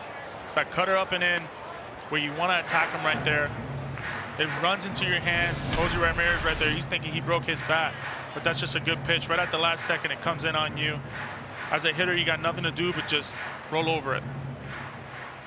Now you got windows, right? Now you can go backdoor on him. Now you can go curveball down and in, which is a go-to pitch right here with 1-2. There's a lot of ways you can go once you have Ramirez like this, but again, one of the premier hitters in our game. He understands that too. He's going to fight. Plate coverage, his specialty. Exactly. Just like that. He'll waste them away. Yeah, he'll waste them. And that's an art right there. When you can do those things, it's a special thing for a hitter because it gets you to next pitch. Monday, bottom 5, full count, 2-run blast. Pulled to right field. His 13th of the season. Yeah, he can keep those hands in right there. He's baiting you to come in on that ball. And look, I've seen him many times. That from progressive to drug mart down the line, that's his wheelhouse. He can turn on a fastball like nothing. I remember for that game watching the other day, Salvador Perez turned to the dugout. He's like, should we intentionally walk him? They were like, nah, we're good. Yeah. And then on the Guardians TV broadcast, they were joking, don't go fastball in on Ramirez. Don't get too cute. Yeah, I would like to see a curveball down. Something down and in hard. Uh-oh. Gets him to pop one up to right. That's a good cutter right there, right at the last second. Good pitch. Good plan of attack from Brad Keller. 2 hits and a walk, 1 run across for the Guards. After 3, they lead it.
Jumping into the 4th inning on YouTube at Progressive Field. Kansas City at 16-32 on the year, but their prospect pool is rich. According to Baseball America, they rank number 5 in all of Major League Baseball. And look, there was a time period where they were ranked super low, and that partially yonder had to do with the fact that they won a World Series. And so you have to reload, which they've been doing. So the question now is, how soon will the Royals return to the postseason? They're getting a little antsy, some of the KC fans. They've seen success with that group of prospects like Hosmer and Moustakas and Gordon already there, turning into a World Series title. So your options are, this is our year, just wait till next year, see it in a few years, or I won't hold my breath.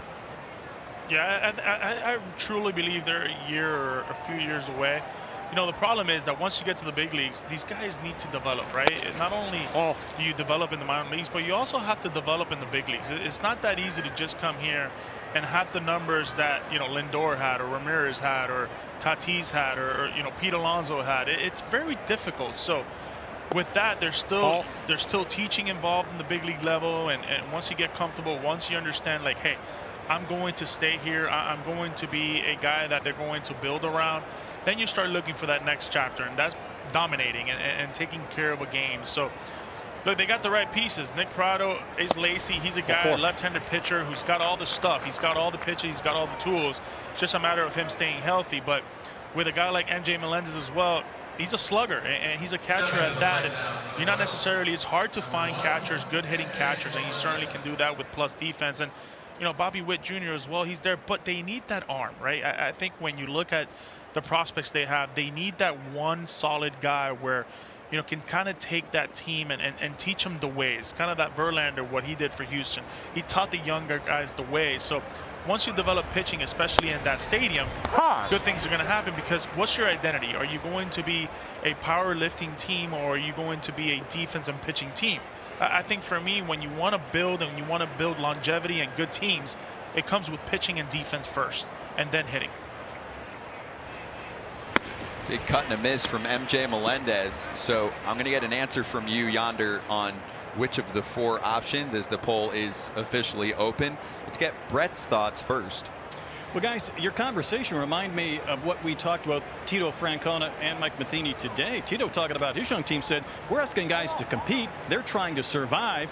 Mike Matheny said the same thing. These guys are trying to settle in, and yonder, I got to believe there is a difference, right? Just trying to get comfortable in the big leagues, and then understanding also you need to produce and help these teams win. Yeah, and I agree with you, Brett. I think it's a communication factor where you got to get these guys in here, and, you know, you bring them into the clubhouse and you bring them into your office and you let them know, hey, you're here to stay and you're here to compete and you're here to win. Winning is the #1 cause, and once you do that, we'll worry about the other things. But you know, you got to learn, and every day is a learning curve for all these young hitters and all these young players. You got to be able to learn, but at the same time, compete with vengeance and wanting to win. Strong start for KC in the fourth. Four-pitch walk right for there. Salvi, and then look at MJ Melendez. You can't teach that right there. That's just staying through it where everything else goes, but your hands stay and you hit it to left center. That's the way you hit a slider or a breaking ball down and away. Can't teach that. That's all. That's just skills right there. First two reach, and now Dozier in the fourth. All right, so let's get an answer out of you. How soon will the Royals return to the postseason? I think they're a couple years away. I think they're a couple see you in a few away. years. Is that your pick? Yeah, I think they're a few years away. You know, again, it starts with pitching, and I don't think they're that far behind. I'll read some responses in the chat too. Thing is, Scott, too, especially in this division, right? It's pretty much up for grabs. Everybody. You know, you thought coming into this year the White Sox were going to run with it, and look what's happened, right? Minnesota's right there. Cleveland is having a decent year. Kansas City is not far off. I mean, look, it just takes a few wins here and there, and next thing you know, there's belief, there's faith, and you know, with young guys in today's game, you give these guys any window of opportunity, and they'll run with it all the way. Yeah, their best players are rookies right now, so that means it could take some time. We haven't seen the studs at the top of the rotation emerge yet. Dozier fouls that one away. So here's some answers in the chat. Max, definitely in a couple years. Jared, the answer is 2024. Ryan, Royals can be good in a couple years if we find pitching depth. Kim, Royals are good. They have a great farm system. May take a few years for them to reach the postseason. You can see bottom of the Central at the moment. I like this one from Atlas. Keep doubting the Royals just like you all did in 14 and 15. Made the World Series both of those years and won it in 2015. Oh, that's a good pitch. Spotted. Yeah. Strikeout number 6 for Pilkington. Yeah, anytime you spot right there with 2 strikes, you got to just tip your cap. Connor Pilkington, I mean, you know, he baited him, got some pitches to hit. Dozier didn't do much to it, and he just painted inside. That's a hang with him right there. Yeah, can't do anything much about it. You can only protect so much of the plate. Right? You can't protect the whole plate. You got to protect what I like to call 3/4 of the plate. That's just a good pitch right there. It's hard to protect that pitch. Cleveland starter matches a career high with his 6th punch out, and then starts Santana with a strike. Austin Hedges, 6 strikeouts for Connor Pilkington. Hee-haw!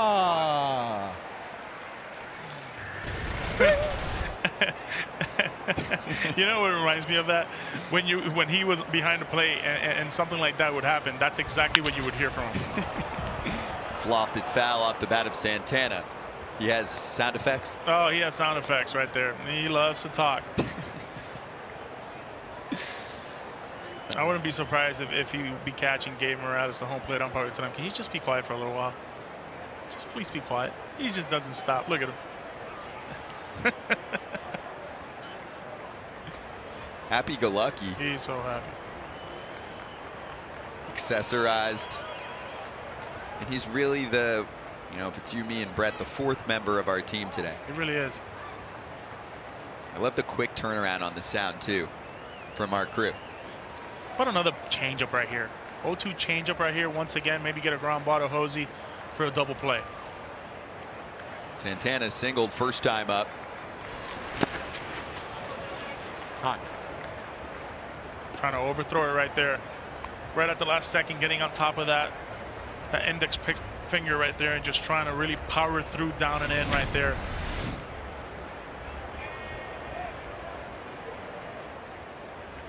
It's a good block. This would be a major accomplishment. He's trying to go deeper today, much deeper, according to Terry Francona, than his first 2. He has not gotten past the 4th inning in his first 2 career starts. Santana going the other way, and that's going to fall. And that'll load up the bases. Salvi is held up at 3rd. A walk and a pair of singles for KC in the 4th, applying the pressure. Yeah, in a tough situation right there for Salvi. He kind of got hung up halfway, wasn't sure if the right fielder was going to make a play. It's a hard situation as a base runner because he kind of gets jam on that, and most of the time those balls are caught. But for Salvi right there, he did the right thing going base to base. Also, if you read the scouting report or just watched last night's game, Oscar Gonzalez has a cannon in right field. He made an assist yesterday. That last little bobble right there, but not knowing what was going to happen. We have that throw from yesterday. Oscar Gonzalez knocking in his first 2 career RBIs and also grabbing this ball from NJ Melendez's bat, firing it home, and getting Andrew Benintendi. Absolute cannon, easy cannon as well. Hedges said it wasn't the most accurate throw, but it had velocity, so it got him to baseball quickly and put him in a position to make a move on Benintendi. I'm just amazed how big he is, how long and wiry he is. He puts on a show in BP, batting practice, of course, as expected with that size. Franmil Reyes, who's currently on the shelf for Cleveland, loves Gonzalez.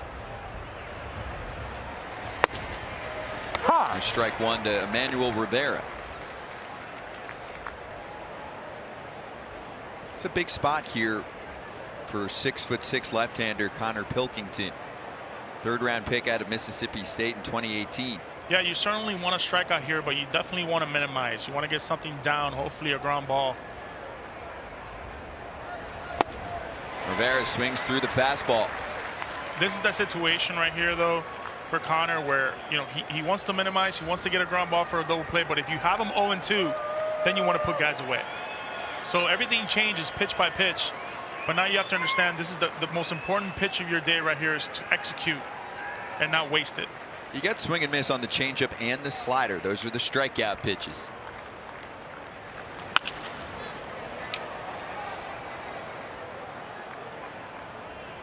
Is now the time. 3 fastballs. What's next? I still like up and in. I don't have so much of a problem with that. You just got to get it up there, right? We talked about location early on in this game, how he was going to be able to succeed, and location is key. So far, you can tell he's getting a little bit more tired. Those pitches that are wanting to be up in the zone are kind of left a little bit down middle. So possibly a good changeup, which is his go-to pitch, will be ideal right here. There it is. Oh. Missed low with the changeup. Also, you can see the speeds. I mean, he was 95, 96 in the first inning. Yeah, he just wants to throw it. His mechanics right now are getting a little erratic. He wants to make that perfect pitch instead of just playing catch. Old catch with your catcher.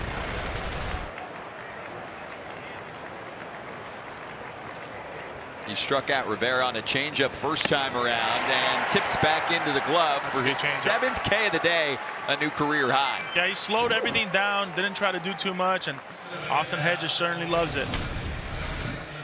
His #1 fans in the dugout right now. That's a good pitch right there, especially after throwing him 3 fastballs. He showed him that changeup down, went back to it again. It's a tough pitch to lay off of.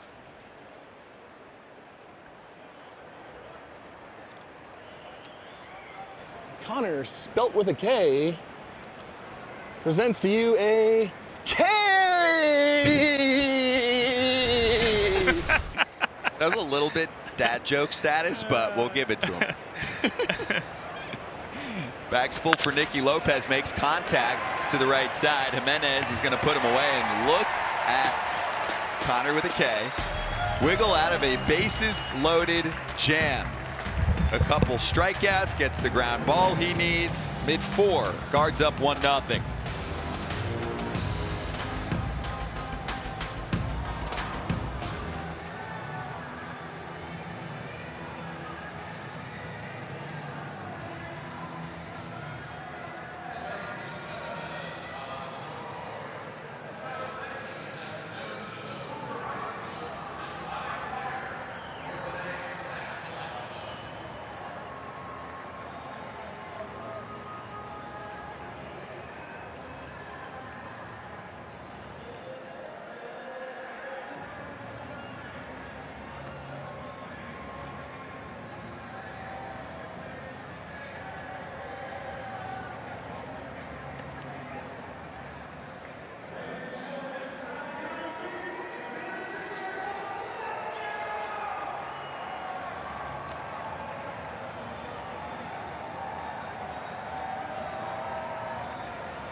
Guardians half of the fourth, and one of their best starters, Tristan McKenzie, became a True 2U mentor in January 2021. He's since been meeting virtually with 8th graders from the Cleveland Metropolitan School District to mentor, and today he's hosting this group of students at the ballpark for the first time, and they're having a blast. They've got a great weather day, and we have Tristan McKenzie joining us live on YouTube from the dugout. Tristan, good afternoon. Awesome program that you're running. I learned more about it before this game began, and let's hang out and watch the bottom of the fourth and your Cleveland lineup work things out. So how you doing this afternoon? I'm doing very well. The boys got a nice little 1-0 lead. The boys, the True 2U guys came out, and I was able to hang with them a little bit before the game. So it's just been nice, and the weather's been beautiful. Can you provide a little more context for us on how you got involved with the program, how it's going, and any experiences that you can share with the kids? So the team kind of set me up with the opportunity to reach out and talk to them. I'd previously gone to the Boys and Girls Club, and I always try to be active in the community and trying to interact with younger guys, especially anybody I feel like I can have an impact on and just be a positive impact. I try and reach out. So when they approached me with the opportunity, I was like, of course, I'd love to do True 2U and talk to these kids about their future, because I feel like a lot of them are in a crucial stage in their life in terms of there's a lot of transition in terms of going into high school and meeting new people, meeting new friends, and just trying to find the lay of the land and kind of figure out what your future looks like. Tristan, Yonder Alonso here, man. You've had a great May. Obviously, you had a tough loss against Detroit, but you won 7 2/3 with 8 Ks and 4 hits. What has been working for you? I think the biggest thing right now has been really attacking the strike zone and forcing guys to put the bat on the ball. I think as of late, being in the zone and getting ahead of guys has been allowing me to get my strikeouts up as well as get deep into games. Tristan, now, look, I know a lot of people tell you, they call you Dr. Sticks, man, but dude, you throw gas.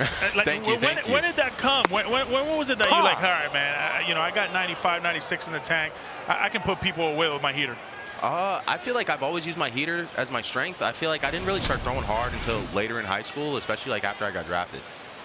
And he pairs it with a money curveball. You can see the pitch there to Josh Naylor. Now a full boat and ball 4. Leadoff man is aboard in the Cleveland fourth. And let's look at the last start for Tristan, who went 7 2/3, 2 earned, 4 hits, 8 strikeouts against Detroit. Yeah, stuff was shiny. And also, I'll mention as we're watching this, our YouTube creators, again, get involved. Questions that you have for Tristan, we'll mix them in as we chat. But, and that curveball, I know Yonder asked about the heat. I'm going to ask you about the curveball. Where did you learn it? And does it feel like it's clicking better than ever? I wouldn't say it's the best it's ever felt, but my dad taught me my curveball. And from then on, it just it played off my heater, and he taught me to throw it and throw it with intent. Tristan, I like the shades, but I like the hair even better. Is it more of a feel day-to-day thing on the hair? So I was actually going to do this interview with a hat on, but this guy right next to me, Oscar Mercado, told me to take it off and show you guys the braids, show you the work. Look at the hair.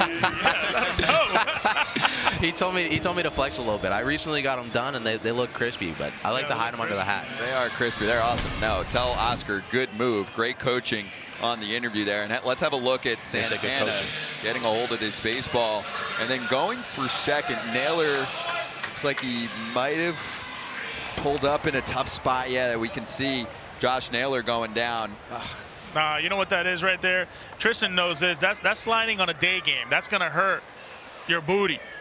Those early morning games, it's hard to just get the turnaround and get the body moving, especially early on. But hopefully Oscar can. That's a ball. I hate it. I really did hate sliding during day games. I was like, oh man, this is a scrape coming, and after the showers, I'm going to be screaming in pain. Well, explain that to everyone. Why does it hurt more during the day? Oh, you get those, man. You get these like huge scratches, and I mean, Tristan, I don't know. I mean, you tell him how it is. It's a tough thing to do, sliding in a day game. I don't necessarily have to slide too much. I was going to say, I'm but back in his, he knows when he was playing. He played his shortstop days back in the day. Could you swing the bat when you were growing up? You guys should check my career average. Oh, okay. You got to tell us. I'm sure our researcher will mix that in for us. I'm 1 for 2. I'm 1 for 2. Let's go. Let's go. That might be your career line, if you know what I'm saying, at this point with the DH situation on both sides. Oh, Bobby Witt thought about 2, goes to 1, and gets the out of Gonzalez. You know, right, Tristan? It wasn't. He didn't turn 2, but man, being able to have the ability to trust those hands on that short hop right there. I mean, the initial play was good, but I think the heads-up awareness to even still get that ball over the first for the out is huge. He has a cannon from short. Tristan, but speaking of awareness, man, how much fun has it been watching Jose Ramirez play?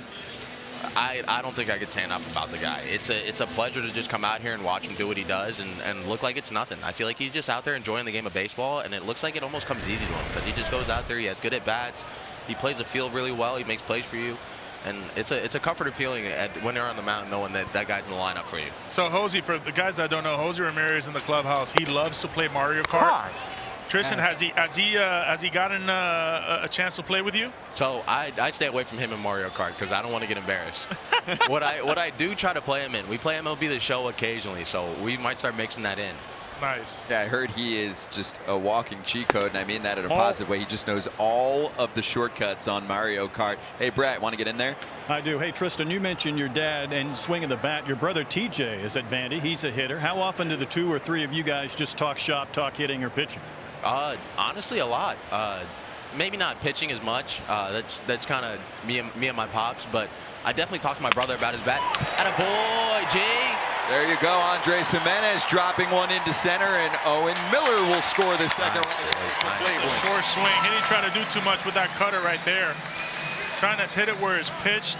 Didn't roll over it. Stay through that baseball. That's the way you teach it right there. Anything that's coming in on you, you want to take it up the middle. You don't necessarily want to spin off of it. He certainly did that right there. Just a really good solid swing by Jimenez. But as I was saying, I mean, I wouldn't say we talk pitching a ton, but when it comes to at-bats and just approach, when it comes to how I'd attack my brother or what he'd try to do and how I'd attack him as a pitcher, we definitely have those discussions, and I think it definitely opens his mind to how pitchers are trying to attack him, especially with his swing and his strength. 2 outs. Here's Richie Palacios, singled and scored back in the 3rd. Some questions in the chat. Loke W12. Favorite pitch to throw 3-2, Tristan? Fastballs. There you go. Quick answer. Here it is, man. Whatever it is, here it is. Here's my heater. You have a hello, too, from some friends and fam watching. Chase Senecal says, tell him high school coach Mason Gabbard and Chase Senecal say hello. They're watching you. And see, that's the beauty of YouTube. I can get the message across live. Tell everybody I said hello. I love that. That's awesome. Hey, I've got one for you. Better sound effect. The run scoring Mario sound that we get each time Cleveland scores a run, or the walk-up song for Oscar Gonzalez, little SpongeBob action. Ooh, sick. That's pulled foul off the bat of Palacios. That tough one, right? I mean, I'm always going to take the RBI sound. Also, the SpongeBob, it's not getting me fired up. No, it's not working for you. Like, remember Gerardo Parra had Baby Shark? That place all at once, sold out, would be singing along to the top kids song on the planet. I think that one has like billions of views on YouTube. So SpongeBob's a little behind Baby Shark in your mind, right? Nice. Tristan, real quick though, favorite guy to go against, you know, as a pitcher-hitter duel? Ooh. I think so far this year it's been either Ohtani or Vladdy. Nice. I mean, those are 2 names that are easy to throw out there, but I think just being able to face those guys and have that type of competition is huge. Santana is going to take care of it himself. Tristan, this was awesome, and we love what you're doing with the kids today, too. Thanks for the time. Thank you, guys. Appreciate Great stuff, man. Tristan McKenzie, Cleveland with us, and another run comes across for the Guards. Jimenez drives in Miller. It's 2-0.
We love our creators in the live chat. A YouTube content creator featured each week. We call it Creator Spotlight, shining on Hall of Fame baseball cards. Eric and company, the longest running family-owned card shop in the world. They do live streams several times per week. They love the vlog posts on topics like baseball cards. 16,500 plus subscribers, and their total views are well over the 2 million mark. Hello, and we mentioned them earlier, our Creator Spotlight. I'm sure they voted in our latest poll. How soon will the Royals return to the postseason? So they're with us. See in a few years is what we went with. And it just looks like the pitching still hasn't developed to be able to put them in a position that they're going to be a postseason team this or next year. So many in the live chat said, I'm thinking 2024. Yeah, that's about right. You know, long inning from Brad Keller here. I would like to see Whit Merrifield take a pitch. There it is. He takes two. Well, take a strike, I meant. Take a strike. Yeah. Kind of get in the groove of the inning. Good leadoff. That's what they do. Can they get the offense churning? Uh-oh. Whit lifts one, got under it though. Right there. And Palacios camps under it for the first out. Let's send it down to Brett. Hey guys, we observed Memorial Day as a country back on Monday. For Mike Matheny, I think it means a little bit more. Both of his grandfathers were in the Army. His maternal grandfather fought in Europe for George Patton, old blood and guts, and only 10 people from the battalion survived. He had an uncle, Warren D., who was in Vietnam. He had a paternal grandfather, Julius, that served in Alaska, one of 3 Matheny brothers in the Army. One of them, Mike's great uncle Samp, was a paratrooper in Europe, had to go behind enemy lines to disable communications in a foxhole, wearing a German uniform, had to kill German soldiers with the bayonet, sleep in a foxhole, and find his way back. He did that 3 times. His only possession was a picture of Jerry, Mike's dad, the only living male Matheny offspring. So that's through Joel Goldberg of Royals TV. I would say Memorial Day takes on a different meaning in that Matheny household. Wow. Yeah, it's a good call. And he can be businesslike, too. You can see that there's military members in the family when you talk to Mike. It's a firm handshake, right? Discipline's Looks a big at you deal. right in the eye. Yep. Wants to give you just the, I guess, the right information to help you succeed. But no question about it. A guy who understands sacrifice and you know, lives the American way, the American dream, right? Agreed.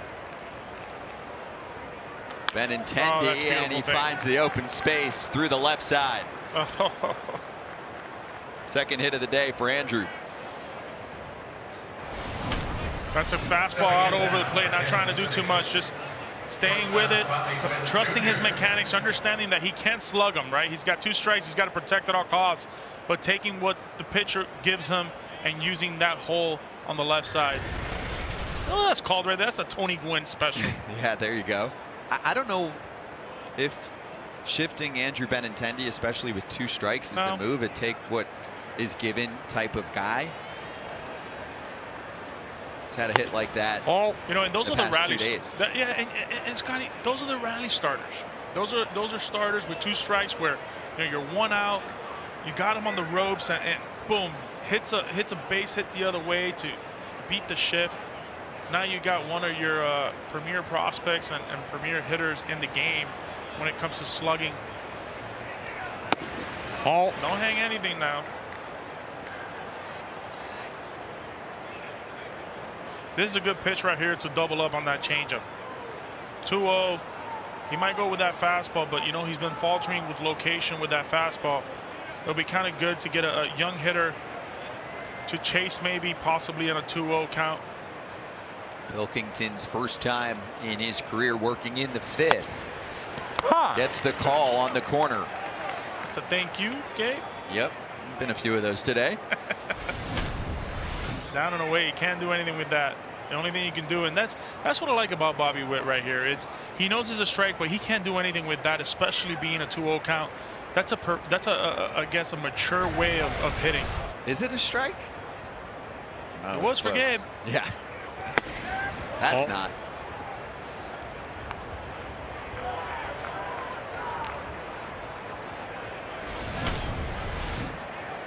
This is the pitch before. It's down and away. It certainly missed, but Gabe had other intentions. Thank you, Gabe. If you're Mr. Pilkington. Connor with a K. Yes. Like, if you're Mr. Pilkington. Connor with a K. Yes. I'd like to say. Oh, that's a healthy hack right there. That is a healthy hack, understanding the fastball was coming.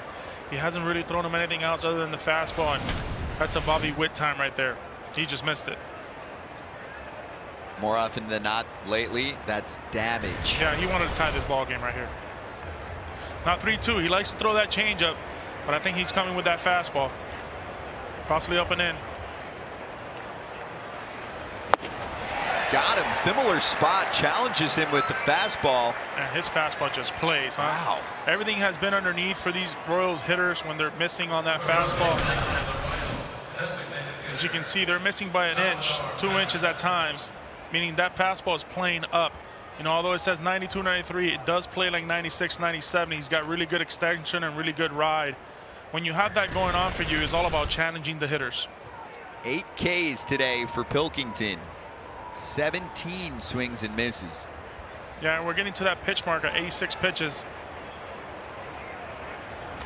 Perez turns on one foul. And I think he's deserved to finish this inning right here, especially with Tito, what he wanted to get out of him, right? He said, hey, I don't want him to go 3 1/3. I want him to go a little bit longer. We need him to go a little bit longer. So with him right now, especially with 8 strikeouts, setting a career high, look for him to not necessarily throw that many strikes to Perez. He does like to be aggressive outside the zone, and he has been so far this year. Look for him to throw him something down and away off the plate and see if he gets a chase. Uh-oh. Went after him. Yeah, went after him right there. Missed his spot, though. StatCast powered by Google Cloud, lining up Salvador Perez and all of his homers since 2020. Most of them pull side. Last year, 48 tanks. Yep.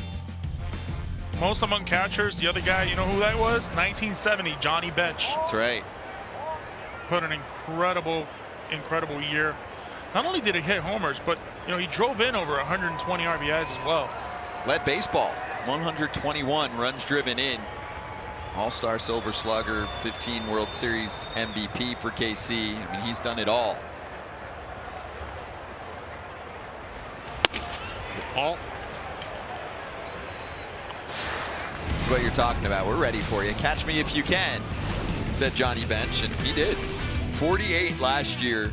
Tops the 45 from Bench in 1970, and you have to have at least 50% at catcher. Now, 33 of those homers as a catcher, 15 as a DH for Salvi, so he had the edge of being a DH sometimes, with Bench did not. This one is skied, should be to the seats, and it will be. And what I love about him, too, is his ability to post, right? This guy is catching over 110 games a year. A guy who can hit. You know, in Kansas City, where it's a big ballpark to hit, well, it didn't matter for him. He was hitting balls on the road. He was hitting balls at home. And he's taken that, I guess, that leadership role of being that guy, right? He's the face of Kansas City and the Royals. He's a guy that understands. He's won before. He's just, you know, he should have a captain on his jersey. He should have that C on his jersey. 1-2 is driven to center. And Stephen Kwan making his first career start out there. Circles around and finds it.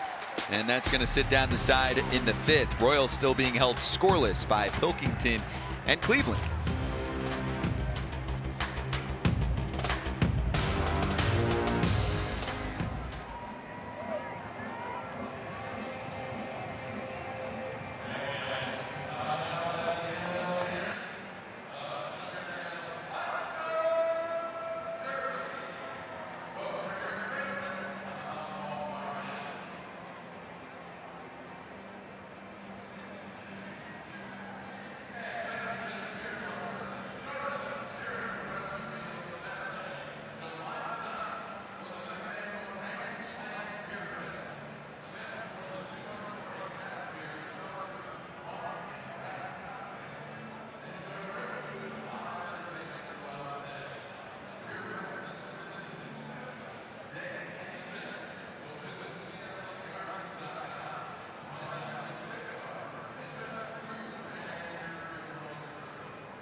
Bring your friends to the one spot with all of your favorite free MLB games. Play Beat the Streak, Quick Pick, and more. Visit MLB.com/play and download MLB Play today. And MLB.tv is now at a discounted price of $114.99. Watch all out-of-market regular season games live or on demand, plus MLB Big Inning. I hosted that the other day. Visit MLB.tv for details. Scott Braun, Yonder Alonso, Brett Dolan, and a sunshiny day in Cleveland at Progressive Field on a Wednesday as the Guardians try and complete the sweep against the Royals. And we dig into the bottom of the fifth, which begins with Luke Maile. More from Brad Keller. All in.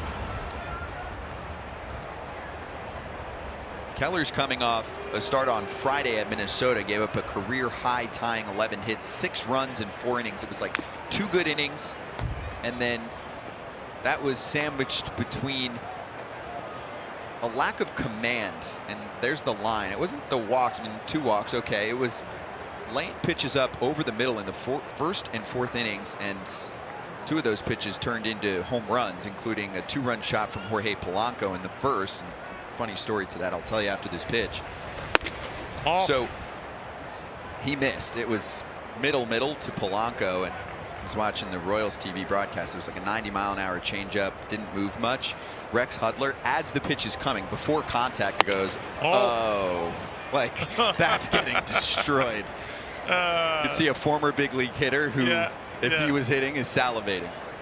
Yep. I thought about you, because you would do that. Oh, God, no. That's a good pitch right there. You know what I like about him, though, is I guess his presence on the mound. It's just a give me the ball. Here it is. This is what I have today. He's not really overthinking. He's not trying to, you know, reinvent the wheel. It's, hey, this is what I got today. I'm just going to go after you and see what we've got, right? He knows he's got good stuff, and you know, this is a guy who's built a kind of a veteran presence out there on the mound as well, and understand that, you know, 68 pitches through 5, he can easily have 2 outs right now on this next upcoming pitch on a guy that you can double up possibly. Pitching to contact today, which is his bread and butter, only 3 swings and misses. Pilkington had 17. And I think he understands that. That's why he's using his 2-seamer much more today. He's only got 1 strikeout, but he understands that he can get quick outs if guys are putting the ball in play. Stephen Kwan, also a very difficult team to strike out and even get a swing and miss from. I mean, Stephen Kwan is a prime example. It took him over 100 pitches seen to swing and miss. His first 5 games this season, 10 for 15, 7 walks, 3 extra base hits.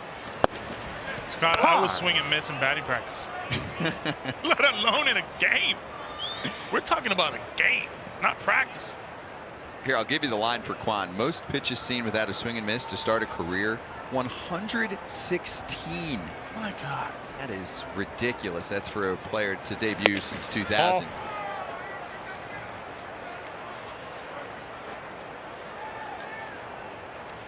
Rookie of the month in April. And he's cooled a bit since the epic start.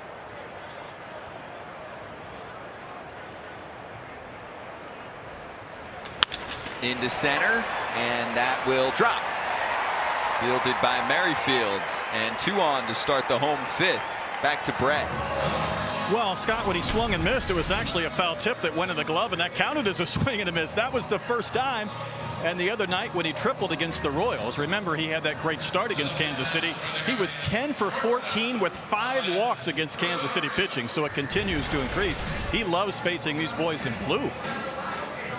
First at bat on Monday was a triple. Yeah, he is handling Royals pitching. Everyone has their team too, right? Despite who the pitcher is, where you're like, I want to face them. Yeah. Just as much as you have your teams where you can't get a hit off of. Right. Rosario takes one tight. Anyone come to mind, like a team where you went, all right, it's going to be my good swings I like facing today. The Reds. That was your former ball club, which you wanted to. I really like facing them. It was always fun to go back and face them. I'm not really sure. Maybe the Mets. I like facing the Mets.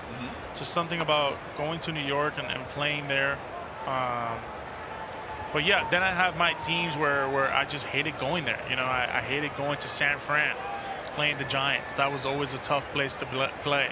It was cold, good pitching, of course. Big ballpark. Big ballpark. Rosario sends one to right, and Dozier is there. Tagging from second is Maley.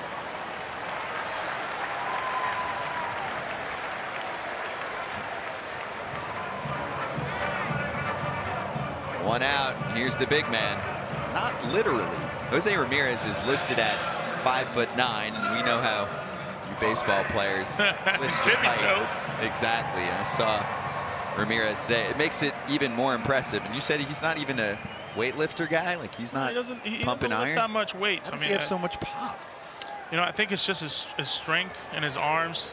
You know, this is a guy that as soon as the season's over, he'll spend time. As soon as the season's over, he'll go to a baseball field and start hitting all over again. And he doesn't know anything else but to hit a baseball. You create strength. Weak contact, and this should push a run across. Ramirez is waiting for the call, out, and it turns into an RBI. That scores Maley and makes it 3-0. Does he think he's safe? No, I think he's more upset at the pitch that he swung at because, you know, it was more down and away. He wanted to ambush him, and I think going into the at-bat, he just wanted to ambush him right away. It was a really good pitch by Keller, but, you know, I'll take it all the way. I'll trade an out for an RBI, and if you're Keller, I'll trade that out as well to prevent a long inning, especially with 2 outs. Keep him in the ball game. It's a 3-0 game. It's still a rally maker type of game where you can tie it up, but nonetheless, it was just a good play all around by everybody. 52 runs batted in for Jose Ramirez. We are not that deep into the season, and he is the major league leader.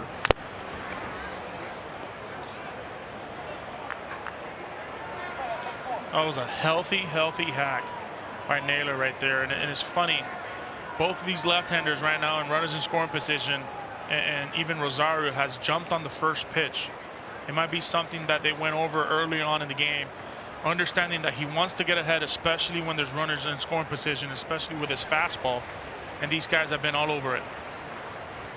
Josh Naylor solidly struck, and that is caught by Lopez into the shift. And looked like it hopped, so goes to Santana to complete the inning. But another run comes across. 3 consecutive innings with a 1 spot for Cleveland. There's Naylor again going to Lopez, but before that, it's the RBI ground out from Ramirez to make it 3-zip. Oh, that was clean.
The YouTube.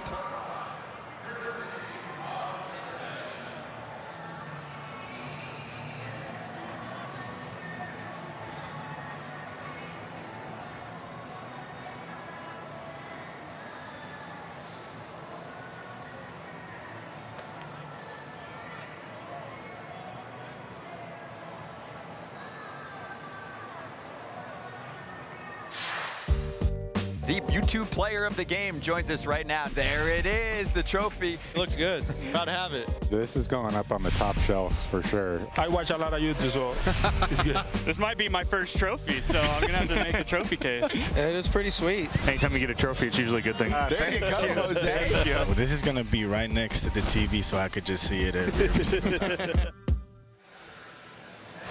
Later, we will open up polling, and you will decide who the YouTube player of the game is. For now, it is 3-0 Cleveland. Let's crack open the 6th. Eli Morgan into the game, mid-2s ERA, and he can go multiple innings. They're trying to stretch him out, and it's working for Cleveland so far this year. Yeah, 5-pitch mix, 4-seamer, changeup, slider, curveball, cutter. Primarily a 4-seam fastball type of guy with a good changeup and a good slider.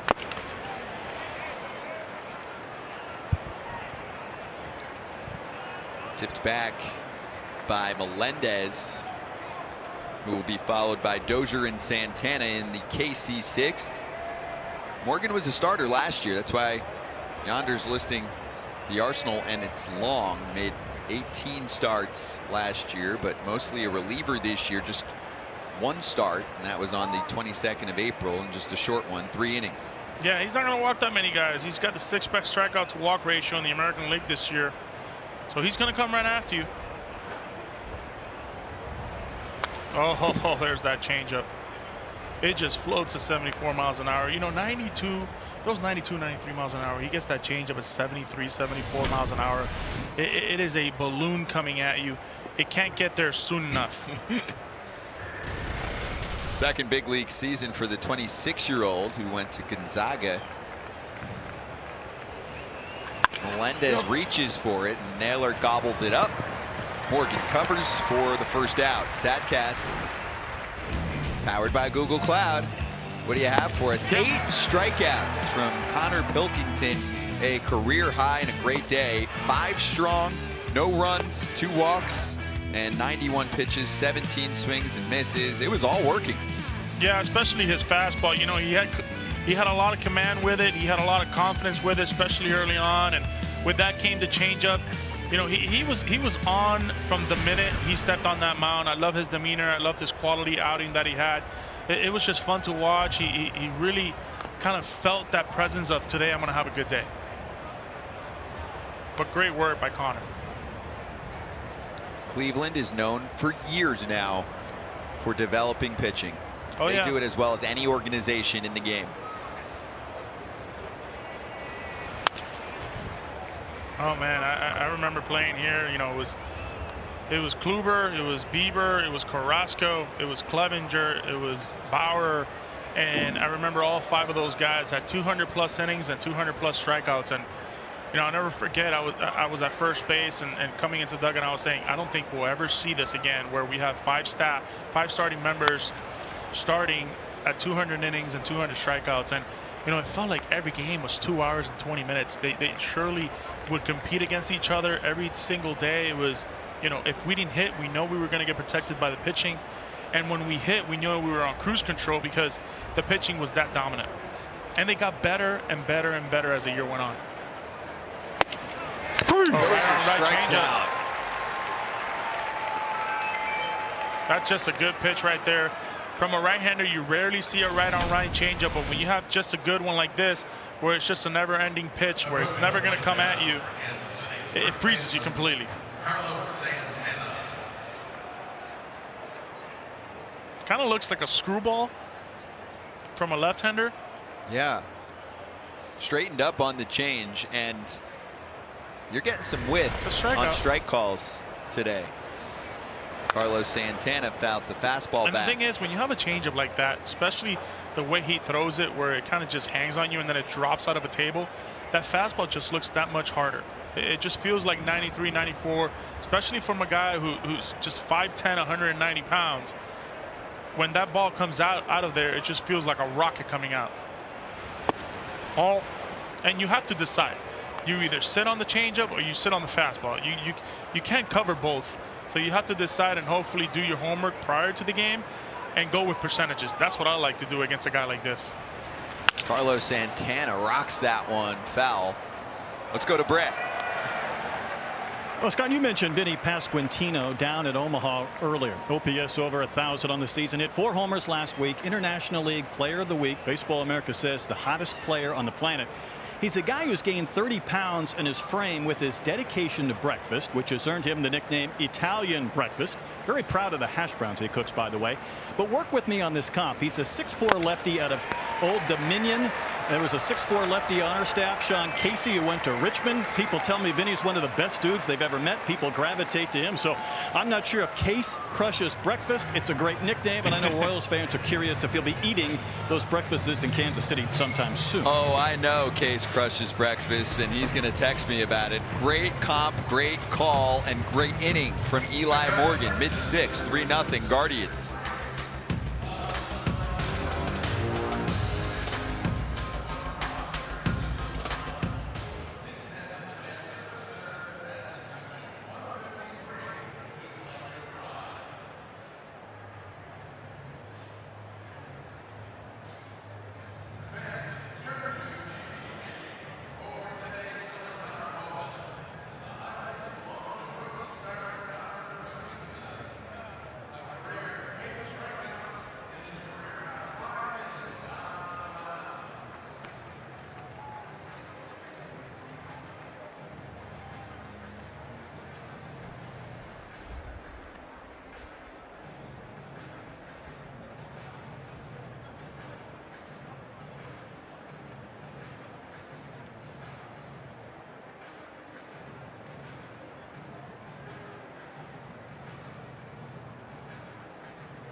Leaderboards and more for your favorite team. And Play Ball is a global initiative to highlight the fun and accessible ways to play the game for all. To learn more, including how to find a league near you, go to playball.org and follow @playball on Twitter, Facebook, and Instagram. Scotty Braun, Yonder Alonso, Brett Dolan. MLB Game of the Week live on YouTube continues with the Guardians leading 3-0 over Kansas City, and back to Brad Keller in the 6th. Starts Owen Miller with a strike. It's been fun to watch Brad Keller.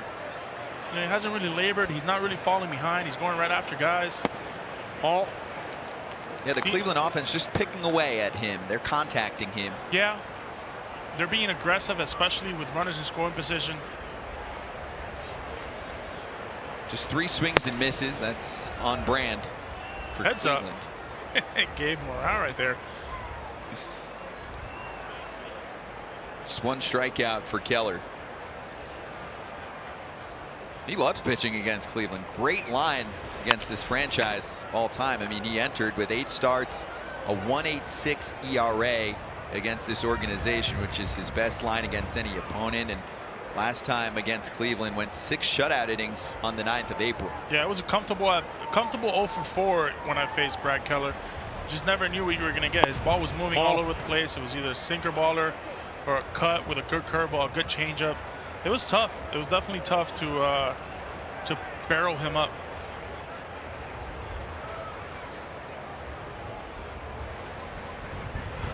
Miller back to Keller. 1 away. Here we go.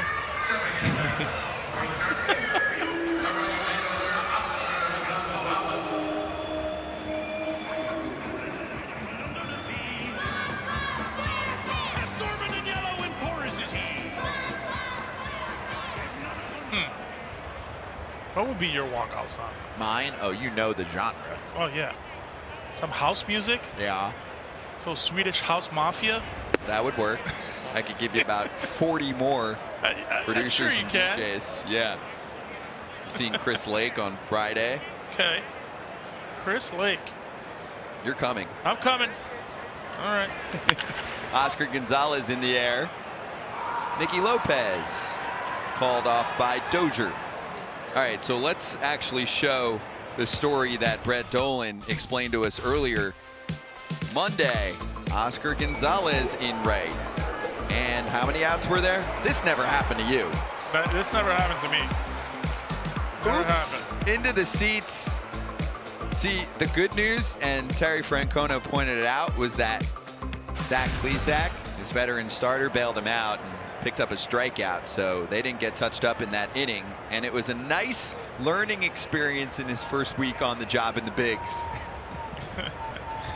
Oh, man. Paul, week 1, you get that out of the way. Good or bad? Like, I mean, are listen, you worried now? Are you labeling him, if you're the veteran, going, I don't know about this Gonzalez kid. I got to remind him about how many outs I can do better with my kindergartner. I mean, listen, my first week in the show, I was playing left field, and there was an inside the Parker because of me and my bundles out in left field. So we're at Wrigley Field. They hadn't hit an inside the Parker in almost 50, 60 years, and I was that guy to ruin that. So I've had my bundles on my first week at the job, no question about it. But hey, it happens. It happens. It happens to the best of us. Brett, what do you think? Well, it was an interesting maneuver, wasn't it? And mental mistakes can't be errors, but physical mistakes are. So that was his first error. I don't think he'll forget that either. No way. E9, and on that one, a double with 2 outs. Puts Palacios on second. Or make that Jimenez. Palacios coming up next. Andres Jimenez with a single and a double. He drove in a run back in the 4th, and a good rip here. Yeah, just solid at bats, man. Just taking what Keller's trying to give him, not trying to do too much, just staying short with his swing, not over swinging, not getting underneath the baseball. Just all around, really good, consistent at bats today. Good all-around game from Jimenez, especially with the bat coming around this year. Elite defense at second base and shortstop. He's been the most efficient base stealer over the past few years. 22 for 23 since 2020. Only caught once. And that's double number 7.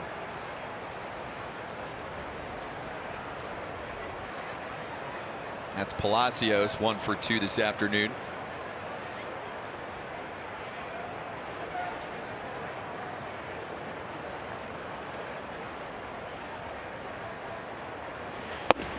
Paul, just really good actions by Palacios. I mean, you know, he comes from a family of many baseball players. His brother Josh Palacio, who played 13 games for Toronto last season.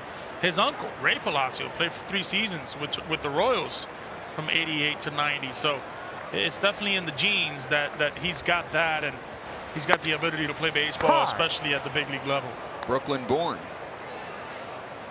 like Tristan McKenzie, our guest from earlier. Yeah, but you can just tell, right? Just the way he wears his uniform, the way he takes pitches, the way he kind of approaches when he gets on the plate. I mean, he's a ball player right here. And that's a spinner over the head of Rivera, and it's going to bring in another run for Cleveland. They've scored in 4 consecutive innings, 1 run each frame. Palacios drives in Jimenez. It's 4-zip. Yeah, it's just a cutter out in right there. Just fighting it off completely. Just a good piece right there. Not trying to do too much once again with these hitters, these guardian hitters. When you're protecting and you're trying to do the right thing, you'll get rewarded.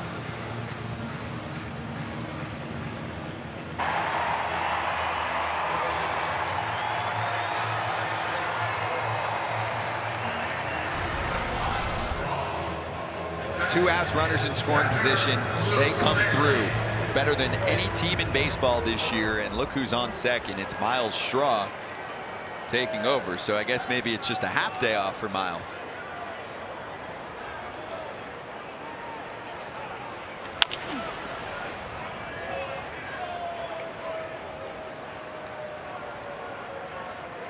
I mean, kid, you know, I don't know. He's 2 for 3.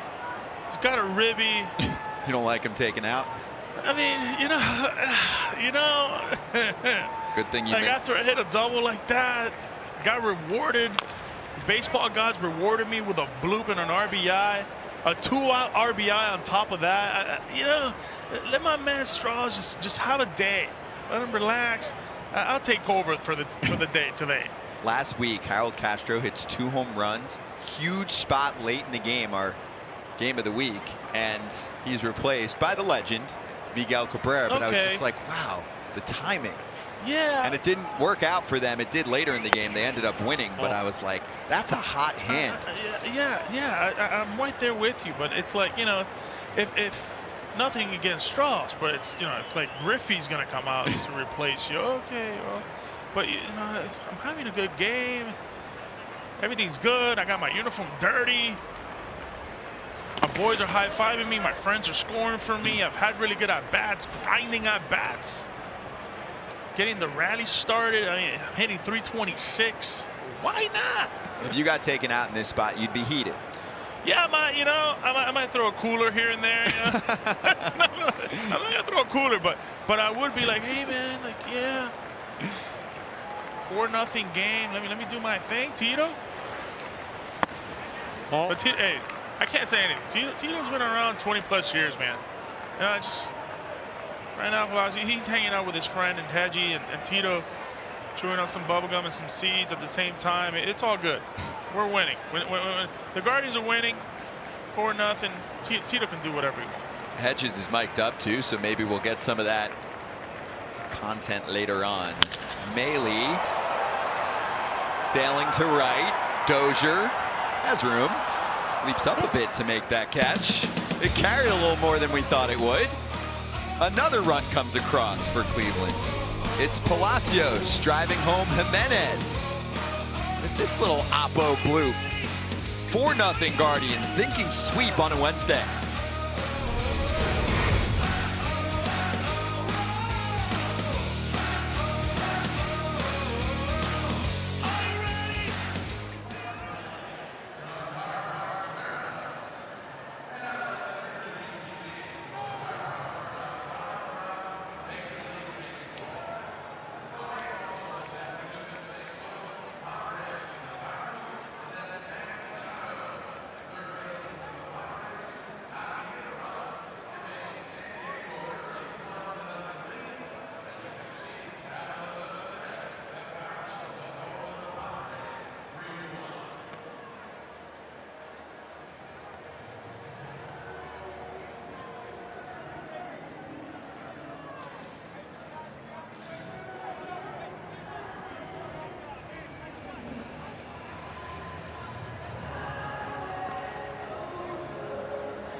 Eight, 9, and 1 coming through for the Royals lineup in the 7th. And another poll question to throw your way on YouTube. Key contributors of the 2022 season like Bieber, McKenzie, Reyes, and Naylor leads us to this important question. Who is the most important supporting cast member for the Cleveland Guardians? Obviously, the superstar is Jose Ramirez.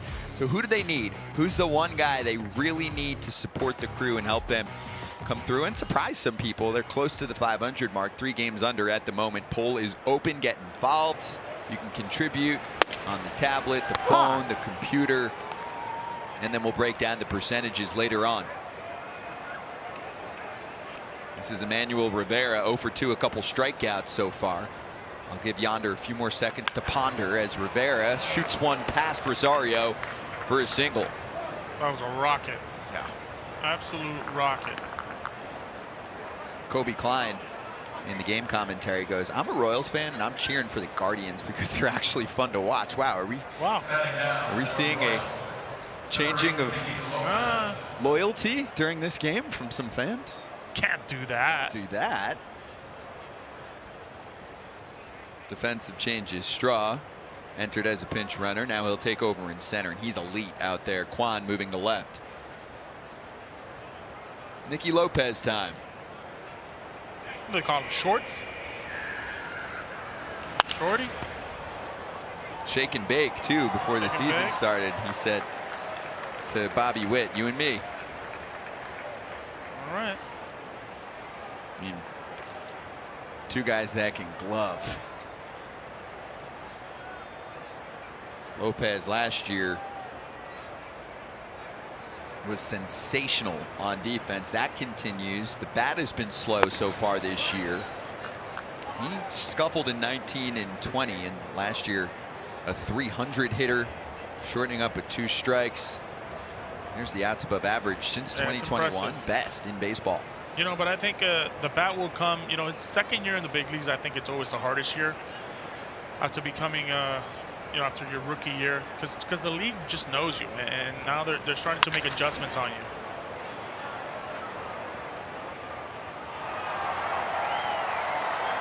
You know, there was a great report from Goldie on the KC broadcast the other day saying he's a rhythm hitter. He likes to move a lot, but there was too much lower half movement, and that was throwing off his timing against fastballs. And I was like, perfect. I'm going to ask Yonder about that. Yeah, anytime you have lower hand movement or any movement for that, excessive movement, it means your eyes are moving at the same time. So you tend to miss balls. You tend to hit more foul balls than you want. You tend to be on pitches that you come back into the dugout saying, man, I just missed that pitch. Anytime, especially nowadays with where the game is at with velocity, that's a good changeup right there. You want to simplify things, and we're seeing more and more hitters simplifying things and not trying to do extra movements. You're kind of seeing that leg kick where hitters, all they had was a leg kick, kind of getting diminished a little bit now. Guys getting their foot down more on time, and guys trying to simplify the game a little bit more. Especially, you'll see more simplicity out of hitters once the shift is gone as well. Guys trying to spray the ball around. And listen, it's the reality of the game. The pitchers are throwing a lot harder.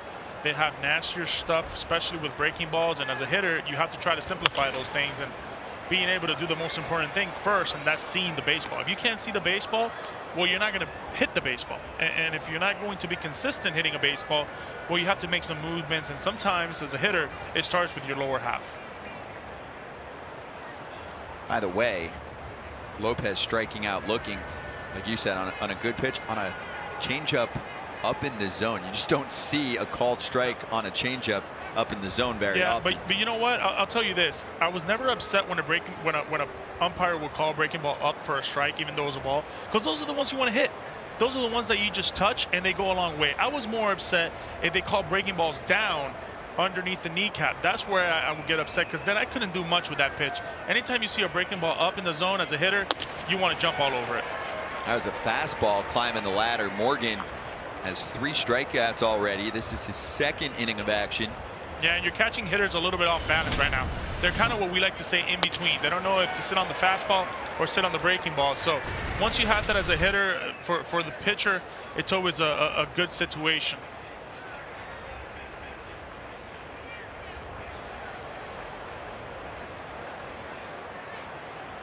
(0-2). A ball and 2 strikes. All right, so let's get your answer. Most important supporting cast member for the Guardians, because there are some fans right now chiming in going, since when is Shane Bieber a supporting cast member? I mean, this is a Cy Young winner. I don't think it's Bieber. I think we know what we're going to get from Bieber. I think we know what we're going to get from McKenzie. For me, I think the guy is Naylor, and we see him right there. You know, we're talking about a 24-year-old. We're talking about a guy who's pretty much leading the league in breaking balls, slugging breaking balls. I think he's going to become that hitter. I think he's going to mature as a player as well. He's a very emotional guy, but the swing is there. I think he's going to get better defensively as well at first base. And look, this is a guy right now who is going to solely protect Jose Ramirez, and he's going to learn, I would like to say, the harder way in coming into the show and hitting fourth and understanding that you have to protect one of the premier hitters in our game. And all that does to you is you're going to learn. You're going to learn.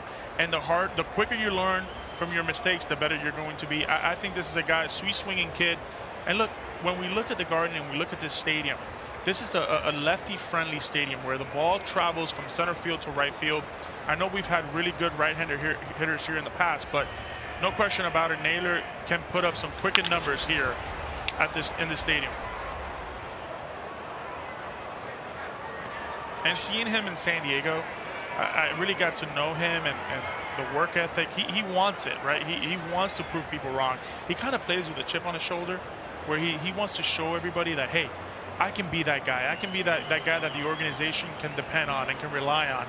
And all it takes is opportunity. And I think he's had that opportunity here with the Guardians. And I think he's shown, and everybody has shown, the love that people have for him. And look, I think he's going to be a special guy. They're going to be patient with him. And once again, he's 24 years old. He's going to get better. Paul. Brett, your thoughts? Well, Yonder, I'm curious about this. You know, he spent the entire offseason rehabbing, trying to get healthy. He wanted to be ready for opening day. It was a week later. You got to believe a year from now he's going to be even better when he can spend part of his offseason just hitting and working on that component rather than just getting back and being healthy. I agree. You know, it's very hard when you're under the 8 ball and you're trying to rehab your way as well as getting ready for a season. You're always somewhere behind, right? You're either behind in your rehab process or you're behind in your baseball process. But with that being said, I think right now, and especially this year, it's not solely just on a learning curve, but also competing. And I think going forward, he's going to be much better for it. He's going to realize what he needs to work on and what he doesn't need to work on as much, and taking kind of the importance of what to do and what not to do, especially with his defense, especially with his ability to hit, what he's going to get better at. Look, we're talking about a guy who hasn't even had 700 at-bats yet in the big leagues. He's barely played 250 games in the big leagues as well. So the more opportunity he gets, the more he's going to rely on his sole base of ability as well as his mindset. I think this guy plays. I think this guy is a good player. I think this guy is going to slug. I think this guy is going to get on base. And he's a premier guy and the cornerstone for what the Guardians want in the future. Merrifield does get that one in fair ground, and it's going to right center and caught. Retreating to first is Rivera. Man, that first step right there he took, that was impressive by Strauss right there. It was the first step what allowed him to get behind that baseball and make that play look routine. Look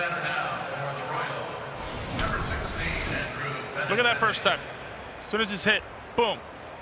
That's it. The ball's caught right there on that first step. He knew the angle he needed to take. He necessarily didn't go straight left on a direct line. He took kind of that backdrop left first, I guess, step.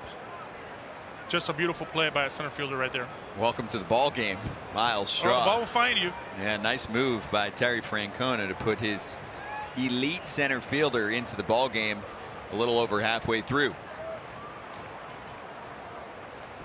2 outs. It's Andrew Benintendi, who's 2 for 3 today. Infield knock, and that one through the left side. StatCast 3D powered by Google Cloud, hits by direction. 60 total in 2022, and he sprays the baseball all over the field and really works himself up the middle, which you love to see, and this time going to right center for his 3rd knock of the day. You know, it's funny, we passed Whit Merrifield and Andrew Benintendi walking together toward the cage. I stopped Whit for a few minutes to say hello. A friend of mine called his games back in the Cape League years ago. Benintendi talking for a second, then he's like, I'm locked in right now. I'm going to take some swings. I'm going to get 3 knocks. Just a simple swing right there on a first pitch heater. Absolute rocket to right field. He can hit, man.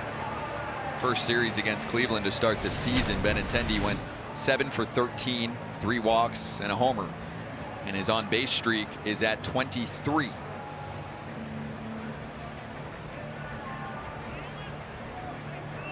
Brett, get in there.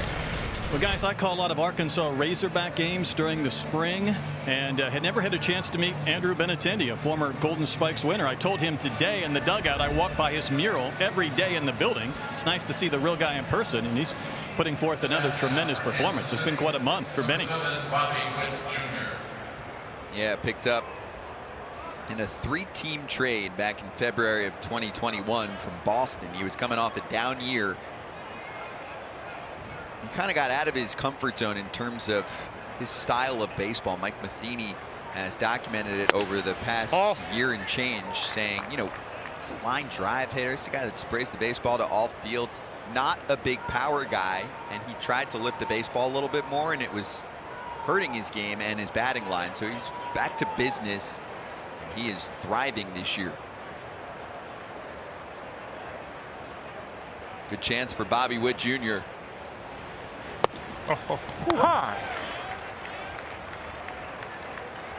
I'm intrigued the adjustment right here on this at bat. If he's just going to sit on pitches, if he's not going to rely on just sitting on a fastball and adjusting to that off speed, because the way he took that pitch, it was like he froze completely.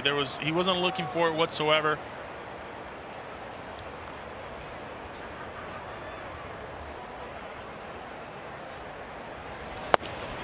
Yeah, he's caught in between right now.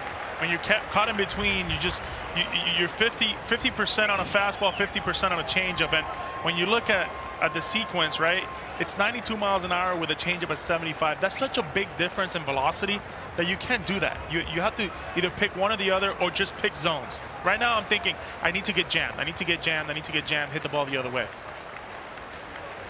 Junior strikes out. The changeup again from Morgan. Just a good pitch. His 4th strikeout, unscathed through the 7th. Really good changeup. It just falls under a table. Oh man, he had that working as soon as he came into this game. Is that butterfly-ish like Anibal Sanchez? It just never comes. It just never comes to the plate as a hitter. Nice floater. My man Yonder Alonso sitting next to me, who played for this ball club and had a lot of fun in Cleveland. Hey guys, this is Yonder Alonso with the Cleveland Indians, and I'm going incognito here in Tri-Fest. Mess around with the fans as much as I can, and hopefully they can't recognize me, but if they do, we'll see what happens. It was the premier field for Who are these guys? in the city. How you guys doing? Oh, okay. Historians. We got another view of No that. baseball guys? During the demolition in the early 50s to cut it down to just... How about the new guy? Alonso? Here we are around 1960. Yeah. You can see the seats have been removed. Me too. All that was left.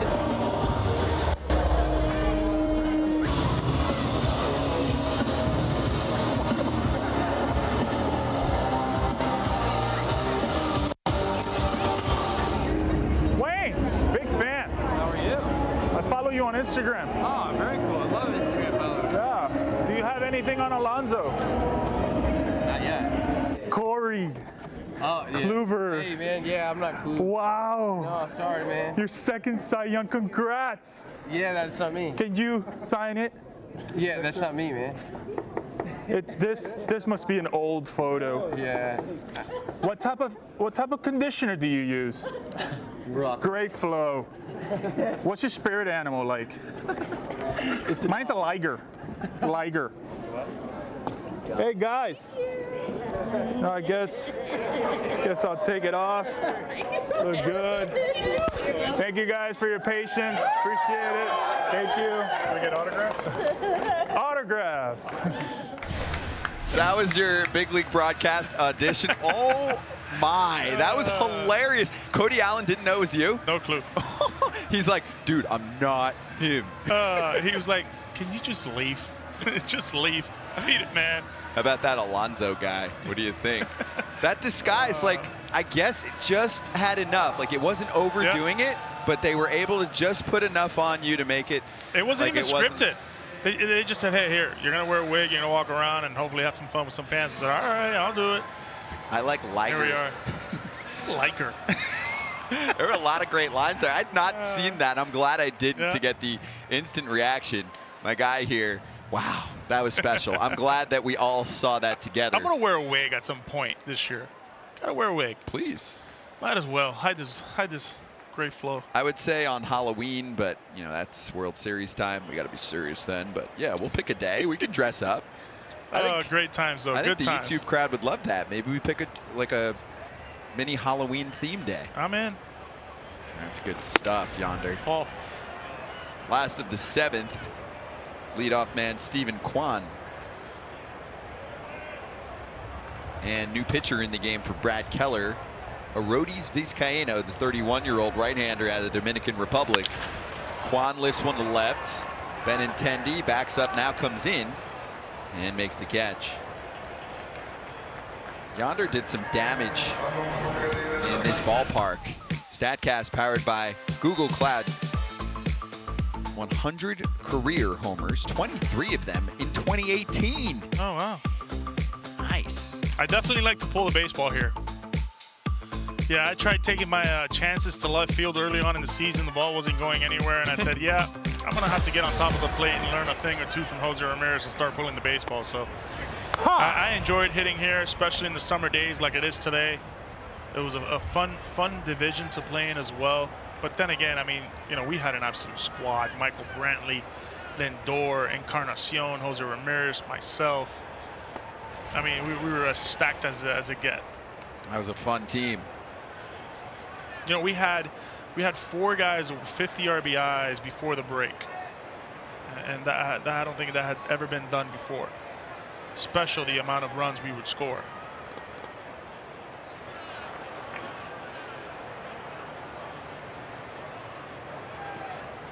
Now it's a younger group, and Terry Francona, Cleveland manager, pointed that out right away. Like, you gotta go through the growing pains, but also try and win games, which they're doing. They're 21-24, keeping up in the American League Central.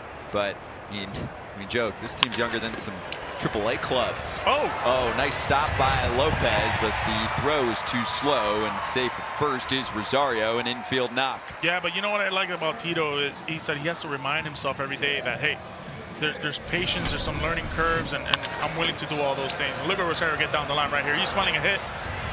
Oh, he smelled the hit right away.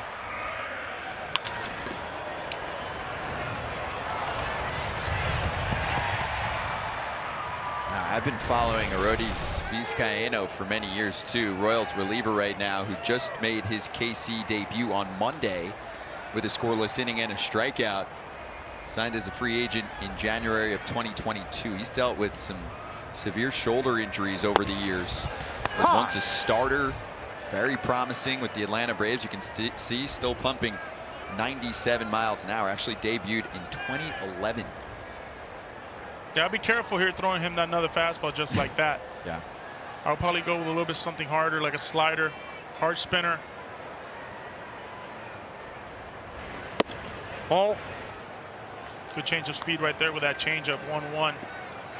But this is where Jose likes to swing, especially on a fastball up and in, or anything kind of close to him. He'll spin the wheel on that. But for Vizcaíno right here, there's a good pitch right here to throw a slider.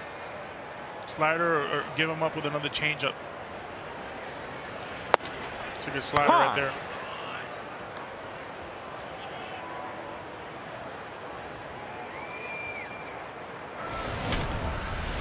That's a good spinner. Throws Ramirez right away. See that buckle right there on the back knee. He wanted to go, but just can't do it. It's hard to do that. It's hard to spin off of it when the guy's throwing 97, 98 miles an hour. But he can do it. Look out in the KC dugout. His hand-eye coordination is by far the best, or one of the best in this world. I mean, for him to be able to get that pitch and just spoil it, and heads up, it's unbelievable what he does every day. He'll amaze you, obviously, in many aspects of this game, but those are never fun, those foul balls. He's a whiz at Mario Kart, so that probably helps the hand-eye. Or vice Spider versa. again. Stays alive.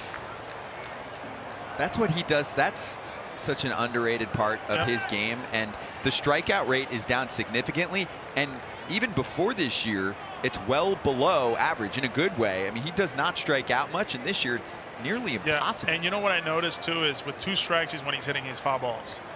You know, he spoils them.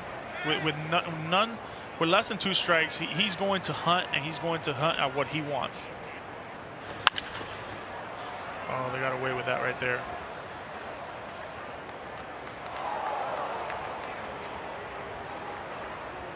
Austin Kleschka, one of our YouTube creators. I want to say the run that Jose Ramirez has been on. Wow. Oh, yeah, it's a Usain Bolt run. I mean, 51 RBIs. That's going to the yard every day and just making sure you're cashing in on RBIs every day. I mean, he's 33% of his runs, the runs for the Guardians, come from him. And Santana bobbled it. He is going to get confused, and Ramirez is safe at first. That's just speed. Helmet goes flying, so Santana couldn't get a clean glove, and then thought about flipping it to Vizcaíno. Meanwhile, Ramirez with heavy traffic, and he's safe. It's an infield knock for Jose Ramirez. Two infield hits in a row for Cleveland. That's a speed right there. Oh, no. The sure Santana right there. I mean, yeah, I think I would give that an error, but Santana is such a sure glove. But the speed right there, putting pressure, you know, he can get it done with Ramirez, not only by slugging, but by putting pressure on the defense as well. I remember when Jose Ramirez was called up, Terry Francona was like, I thought he was a nice utility player. He had sacrifice hits left and right. No, I mean, like you mentioned, the baseball IQ is there, but this is a premier slugger, though he can get on base in a variety of ways. Be careful with Naylor right here. You're throwing that 97-mile-an-hour fastball. He is going to be jumping all over it. Ripped. Oh, diving stop by Santana. Think fast.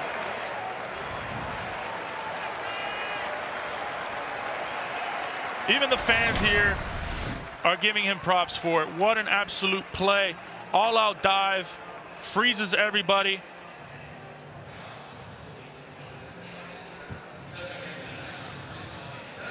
Appreciation from the home crowd because they've seen him do that for their team in years past. Carlos Santana, vacuum grab. Vizcaíno loves that too. That's you know, that's fighting for your friends right there, making it up for it.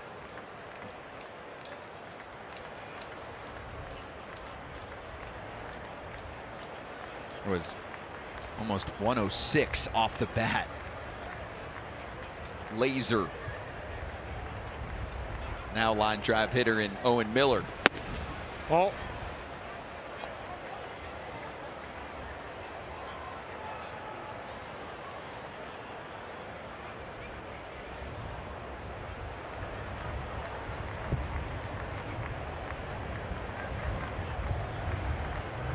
what an absolute play. On first, that's a first step dive, getting behind the baseball on a line drive, expecting that ball to be hit to you and wanting that ball to be hit to you after a bundle like that prior to that pitch. And Naylor just can't believe it. That's extra bases. That's probably 2 more RBIs coming in. And hey, good hitters are going to line out from time to time. That's the game. You played that position. That feels really good, doesn't it? Oh, it does. Oh. You know, it's one thing. My dad used to say this. You can go for 4, but you can save 2 runs, and that's like going 2 for 2, you know, on defense. So you can get it done in so many ways, not only by your bat, but also by your defensive play as well.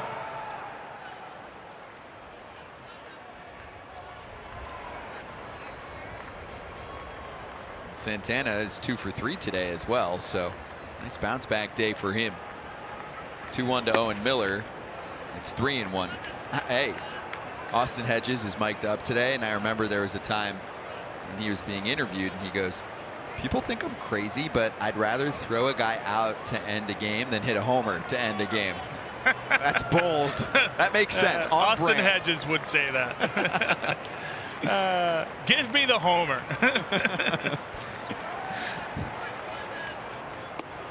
Strike 2 to Miller. But he's, you know, to Austin Hedges' credit, he's always had a good arm. He's always been a really good defensive catcher, and he has a lot of fun. He changed the flip downs. Now he went with the more conservative glasses.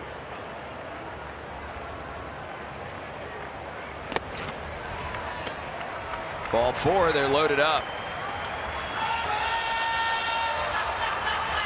Oh, this is going to be a fun at bat right here. The rookie, a week into his big league career, debuted on Thursday. Hey, what's with the change of walk-up song? Oh, it's still there. I was like, wait, what? You know, Vizcaíno knows he's a very aggressive hitter. I'm intrigued if he's going to throw him a slider first pitch. I personally would. Oscar Gonzalez, he's going to be sitting on heater, and if he gets that heater, he's going to be jumping all over it. We went from Ozzy Osbourne to SpongeBob SquarePants in a second. That'll mess with your mind, and so will that off-speed pitch from Yeah, I think we're going to see a steady dose of that right now. Not really giving him much to hit, using his aggressiveness right here, especially with the bases loaded. Gonzalez hitless today. Oh. Well, the book is out on Oscar Gonzalez. Try and tempt him out of the zone. Kind of Javi Baez style, who we watched last week on YouTube. Good take. 98. Yeah, see it now. His patience has given him a good count and possibly a good fastball count. Although 2-1 nowadays in this game and age is more of a slider count, but it still gives him the ability to sit on a heater, 97, 98. If it's not there, let it go, and then you battle. But he's definitely earned that fastball once again. And now it's just all about executing and staying short with that swing. Lines one up, sends it to right. Dozier tracking back, and he's got it. Inning over. Oscar Gonzalez gave it a ride. Not enough to do any damage, but his team leads 4-0. Great pitching day from the Guardians.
Great battle between Vizcaíno and the rookie Oscar Gonzalez, which almost ended up in a very dangerous situation for KC. But run us through things here, Yonder. Yeah, the book is out. Slider, trying to be aggressive, especially with bases loaded. But that was the pitch right there. That fastball got him to get another fastball, definitely in the zone, up in the zone.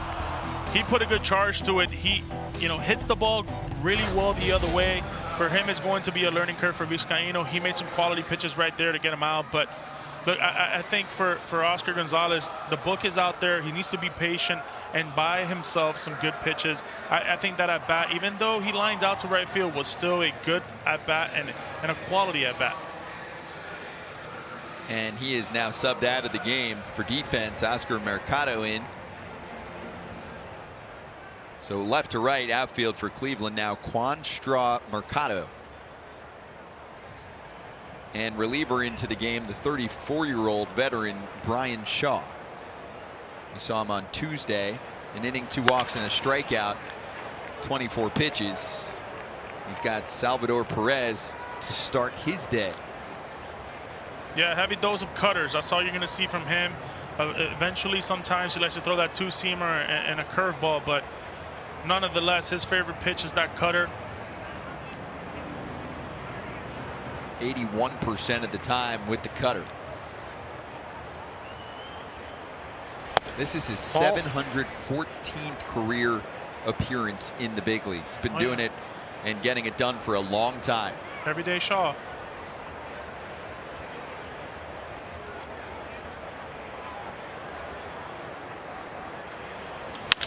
Perez reaches for one. The ball will find you. Mercado enters the game and picks up the out. This copyrighted telecast is presented by authority of the Office of the Commissioner in Baseball and may not be reproduced or retransmitted in any form, and the accounts and descriptions of this game may not be disseminated without express written consent. Yeah, a lot of that today for Cleveland fans. Suntans and strong pitching. 4-0 on a Wednesday afternoon. I don't believe in jinxes, so I don't care. Weather's holding off. Oh, yeah. It's been good. Production truck's probably freaking out right now, but we're fine. Huh. And even if we're not, it wasn't me. Like Shaggy, it wasn't me. It wasn't me. MJ Melendez, 1 for 3, a single in the 4th. I like this kid. Yeah, I like him a lot too, and this is a fun battle right here with a cutter. How do you hit a cutter? Well, you got to think right center, left center, right? And you have to think about pitch selection. The cutter needs to start out over, up in the zone. Anything that's middle in, you have to let it go because it's just riding into your hands. So that's a good pitch right there. That's a good pitch that MJ needed to go on, and quality swing right there.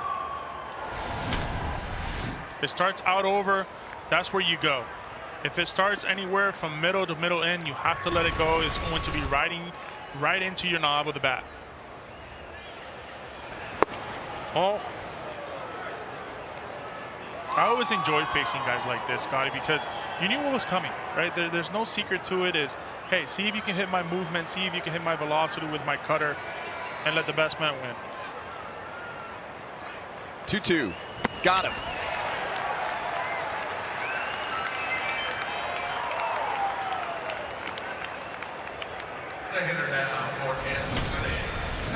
Just a good cutter right there, down.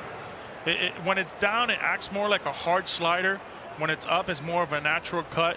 He's learned how to master that with Shaw over 700 appearances like we talked about earlier. Just taking advantage of a young hitter being aggressive. This is his home. He left Cleveland at one point for a big contract with Colorado. Ended up cutting him a couple seasons into that deal in what we called summer camp back in 2020 during the pandemic frenzy. Minor league contract with Cleveland last year, back with the big league club again, and just reliable. Oh. 81 appearances last year for Brian Shaw, led the major leagues. This is what it looks like coming out of the arm. Yeah, it's a short arm cutter. Kind of hides it well, and it shoots out from his right ear. Dozier going the other way, and it's drifting foul. And what he likes to do to right-handers is he likes to freeze them with that cutter in, where it looks like a ball and it just comes right at the last second, or he likes to throw that pitch away where it starts away and it just continues to run away from that barrel, trying to get that kind of end of the bat type of hit like he did right there with that foul ball. So he's got two ways to go about it. He also likes that slider down on the dirt, kind of like a hard spinner slider. Not like that. It's just running away from you. He went around, inning over. Dominant inning from Brian Shaw. A couple strikeouts to conclude a 1-2-3 eighth. And this was the finisher. 4-0 Guardians.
Google Cloud is powering StatCast with massive amounts of data points to reveal new insights, taking you deeper into the game than ever before. Google Cloud is the official cloud technology of Major League Baseball. Beautiful look, virtually, at Progressive Field. Finish up the next poll. Second to last poll of the day. Most important Guardian supporting cast member. Winner is Shane Bieber. And I think many took it as just who's the second best player on Cleveland. So Shane Bieber. Oh, no question. Easily. No question is the best player. But for future stake. I'm with you. There were a couple different ways to slice that question. Scott Barlow is the closer for KC. He just hasn't pitched in a minute. Last seen on Thursday, 2 scoreless innings and a save against the Twins. So Mike Matheny giving him some work right now. He's 5 for 6 in save chances. Of course, this is not one of them. 19th appearance of the year, a career high 71 appearances last season, and he is a tough AB. Yeah, swing and miss pitch with his curveballs and slider. His fastball has been up as of late. This is an everyday guy, right? He's led the league in appearances, 112 appearances since the start of 2020. Second in MLB behind Tyler Rogers. Jimenez, Straw, Maley due up for Cleveland as they carry their 4-0 lead into the 8th. And Emmanuel Clase warming up in the bullpen for the Guardians. Ha! You'll see a lot of that from Barlow. The curveball and the slider much more than the four-seamer, and he's upped his curveball usage this year by about 12.5%. He's using it about a third of the time now. You can see why. Oh. Yeah, there's a reason he's one of the best. Lowest ERA as a relief pitcher. He's at 1.71 right now. His whip just underneath it, a 1. It is some nasty stuff coming at you. He's got so many weapons to come after you. Long and lanky, all hairs and everything. he's on fire. Paul, if you're a reliever, grow the hair long if possible, because it adds deception. Seriously, jokingly, but seriously. I'm doing whatever Josh Hader's doing. Oh yeah. If I'm a reliever. The flow is there. Jimenez strikes out, fishing for a curveball. Here you go. Here comes Miles Strong, and we'll go to Brett. Guys, that's just the second time all day Cleveland has struck out. We started to talk about their contact rate, best in the majors. Their contact rate outside the zone, rate by far the best in baseball. You think that might be a bad thing. Clearly, they're spoiling pitches that might be strikeouts for a lot of other hitters. 14 Ks today for the Royals, 2 for the Guardians. So it has been a clinic on putting the ball in play for the most part. Is what they do to find that formula, a recipe for wins. Paul. Miles Straw fits the mold. He's really turning into a nice player for Cleveland, even in a time period now over the last couple weeks where hits aren't falling for him and the batting average is at 231. He's still getting on base at a pretty healthy mark, taking his walks. Paul works the count. Dusty Baker loved him with Houston and was very perturbed when he was traded.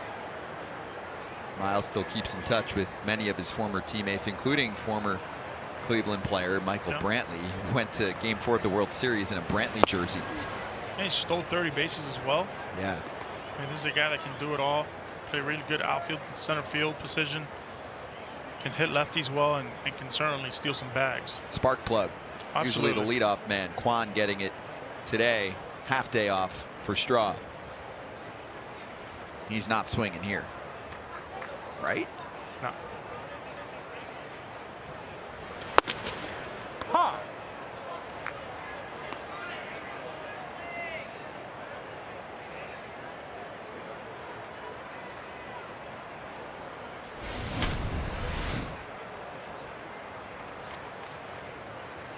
Good fastball at the top of the zone right here. Same pitch. Yeah, that one was. Kate did not like it. Definitely in a good spot, but Gabe Morales says for Straw, Straw, perfect. take your base. Yeah. Coming into the game with a walk, I'll take it. This is going to sound crazy, Yonder, but conspiracy theories, whatever, you know, we go there. There is a threat of rain, as you will be able to see the grounds crew ready at any moment if necessary to roll out the tarp. Like, if you're Cleveland, are you trying to move this inning along? I mean, yeah, eventually if the game doesn't pick back up, if we get delayed, you're okay anyway. But you know what I'm saying? I mean, do you want the guys to hang around for a few hours just in case thunderstorms roar? I think it's funny, right? Because when you're at the plate, it's your time. So you want to take your time. You want to make sure you're ready. And this is as much as a team game as it is individually as well. So when it's your time to go, it's your time to go out there and produce. You want to make sure you have all the time in the world. But with that being said, as a manager, you're kind of licking your chops and saying, all right, come on, guys. Come on, here we go. Here we go. I'm just thinking, if you're a football team, sometimes you're running out the clock. You know what I'm saying? Oh, this is baseball. Ain't no running out the clock here. I know. No clock. That's the beauty of it. But there is Mother Nature. There is. It's a factor.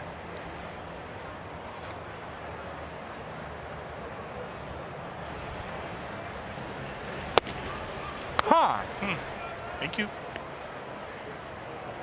Yonder thank you counter is at probably 8 or 9 today. I like that. Thank you. I'm going to have to make that a normal thing.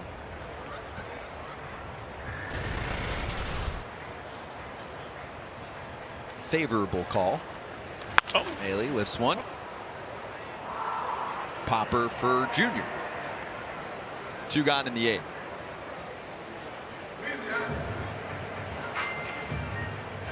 It was a hanger. And he just put a good swing on it. He wants that one back. So when you played, if you didn't get all of it, do you want I never to got all of it, back? Scotty. Yes, you did. Never got all of it, Scotty. I would hit a ball 420 feet. They would ask me in the dugout, did you get all of it? Never got all of it. Never did. Spoken like a true slugger. I had to let them know. Nope, didn't get all of it. Not yet. But yes, if to your question, if I got a good pitch to hit, oh man, I would be ticked off pretty much the whole game after that. But would you want to look back at the AB, or you don't even want it? You want to wash it away? No, because it's just like, you know, it's just a bad moment in a game where, you know, you're up, you're winning right now, it's 4-0. There's no need to kind of come back. I'm more, you know what, Scotty? I'm more of a positivo guy. Yes. Right? You know, if you eat a bad hot dog or a good hot dog, do you want to think about the bad hot dog, or you want to think about the good hot dog? You know, it's all about the good hot dog. No, I don't want a stomach ache. Yeah, so for me, that's what it would do to me. Pitches I would miss would give me a stomach ache. Got a 3-hour flight back home. Runners moving, and Kwan is spinning one into left, and Straw's going to roll around to third and get held up. He was starting to accelerate again. It's a single for Stephen Kwan, his second of the day. Oh, that's beautiful right there. On a stolen base, taking that hole right there as they give it to you. Not doing too much, staying inside the baseball. That's a beautiful thing right there. What a level swing, what a compact swing. You never see him off balance. See that hole? I'll hit it right there. Off for running.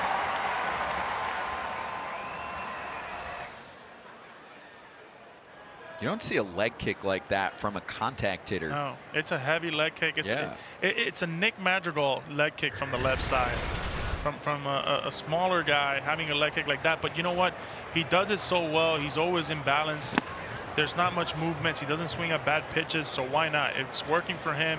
He's got to continue it. He played on that Oregon State Championship club with Nick Madrigal, Trevor Larnach from the Twins, who we saw last week, Adley Rutschman, first overall pick a few years back, just made his debut a couple weeks ago with Baltimore. That's a good team. Rosario way out in front. Cleveland with 9 hits today, 6 of them with runners on. I mean, that's one of the differences. There's 2 when you're breaking down like what's working for Cleveland as they're going for the sweep this afternoon, and what's not working for KC. Cleveland clutch with runners in scoring position, and they're pitching much better, especially in the beginning and end of games, than what we've seen from KC. 3 pitches. What is it? Good morning, good afternoon, good night for Rosario. His team can't add on, but they lead 4-0. Emmanuel Clase time in the 9th.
Across. Let's open up the YouTube poll question. Player of the game style.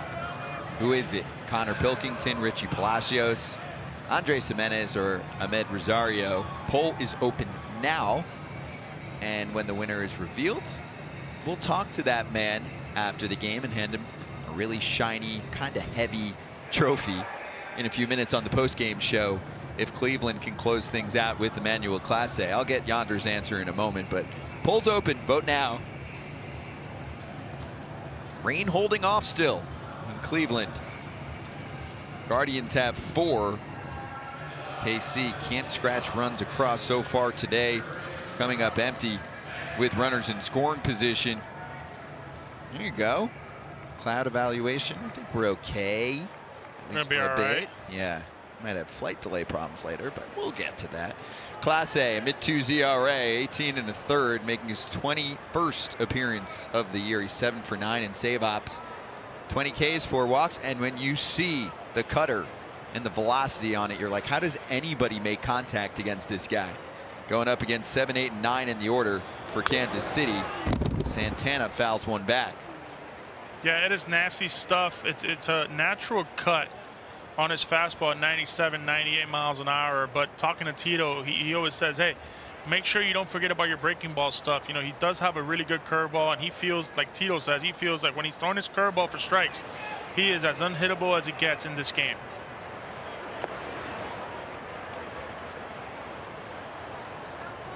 But no question about it. I mean, it is as explosive as it gets. And, you know, anytime you face any closer in any game in the big leagues, you know they're going to be special. You know they're going to be high-end velocity. It's hard to put into play, nonetheless. That's a tough one right there. Yeah. And that's the beauty about him is, you know, he can get away with pitches that are right down the middle because of that velocity, because of that movement, that late movement cut action where, hey, here it comes. Everybody in the stadium knows it's coming and you still can't hit it. That's when you know you got some special stuff. As a left-hander right here, you want to kind of get off the plate a little bit because you know that cutter's coming. There it is.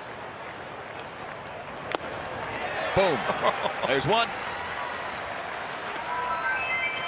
That is absolutely fire. High-octane fire. Know it's coming. You want to be short with it. But the movement in itself, how he gets around that baseball at 99 miles an hour, it's just unfair for a left-hander. And then that breaking pitch, StatCast calls it a slider 26% of the time, averaging 91 miles an hour. Hardest thrown slider in baseball. This guy is money. Led the American League in ERA last season, minimum 50 innings, 1.29 last year. There's the cut piece. location doesn't matter as much as long as it's in the zone with someone like him, correct? Yeah, but you know, location, it depends who you're facing as well, right? I mean, you're facing a guy like Juan Soto, yeah, it's going to matter, or Shohei Ohtani, but nonetheless, it's a special stuff, a special fire coming at you, a special movements coming at you, and you know, I think if anything, right-handers have a better chance because that cutter's moving away from them, and that's a really good play right there. Rosario on the move. Nice throw off balance to sit down Rivera for the second out in the 9th. Oh man, he made that look so easy. That first step going to his left, making sure he would get the right hop, and took his time, gathered himself. Just a good play all around. Super accurate on the toss to Naylor.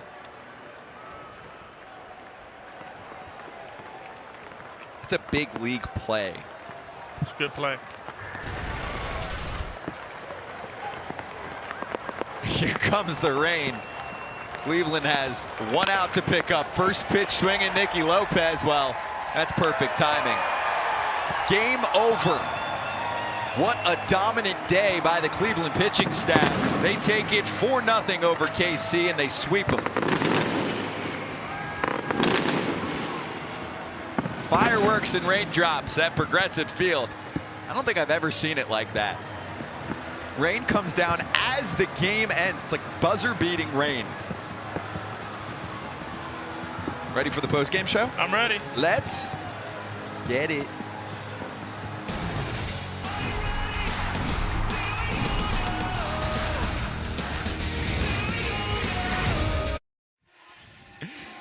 We were personally due for one of these. 2 hours, 48 minutes.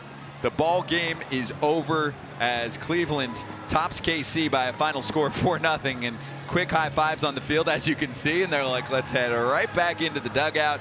Day off tomorrow for both sides, and fans scurrying out of the ballpark. But hey, the weather holds up just in time for Cleveland to improve to 22-24 on the year. Yeah, it's becoming more of like a jog to get to some covering. As Cleveland is off Thursday, they'll head to Baltimore for 3. They actually have a pretty soft spot in their schedule in the first half of the month of June, then a 7-game homestand. So they'll come back home, they'll take on Texas and Oakland, and this is a team that has not played much at home yet this year.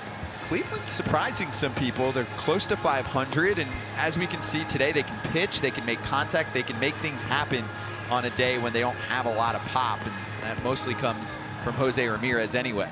Yeah, I mean, look, I think they did it. It all starts with Connor Pilkington. You know, 5 innings pitched, 0 earned, 8 strikeouts, lowers his ERA to a 2.65. And how about this, a 2-hour and 48-minute play. I love what they did on the offensive side, jumping on guys with runners in scoring position, swinging first pitches.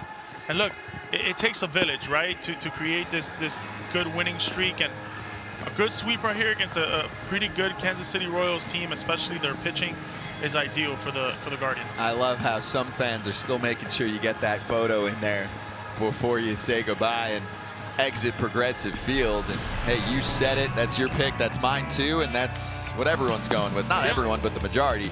YouTube player of the game is Connor Pilkington. A career high 8 strikeouts, 5 strong. No runs against him, and bullpen carries it the rest of the way. He's going to get the trophy name engraved on it. Big day for him and the Cleveland staff. And he joins us right now live on YouTube. Connor Pilkington with a big day. Connor, congratulations on the W. And also, I mean, I got to start here. Like, the rain coming down and your team gets the job done just in time. Yeah, that looks nice. So yeah, it is. It was like buzzer-beating rain to pull off the victory. So let's run through how your performance felt today and what was working for you. Yeah, we just stuck to a plan. You know, we went in there before the game, and you know, we wanted to throw a lot of fastballs and look at the fastball and throw the changeup, obviously, and then we threw the off-speed, you know, slider when we needed to. I think I threw maybe one curveball today, but the fastball really worked for me and the changeup as well. Connor, Tito was mentioning us before the game that he wanted you to go deep into this ball game.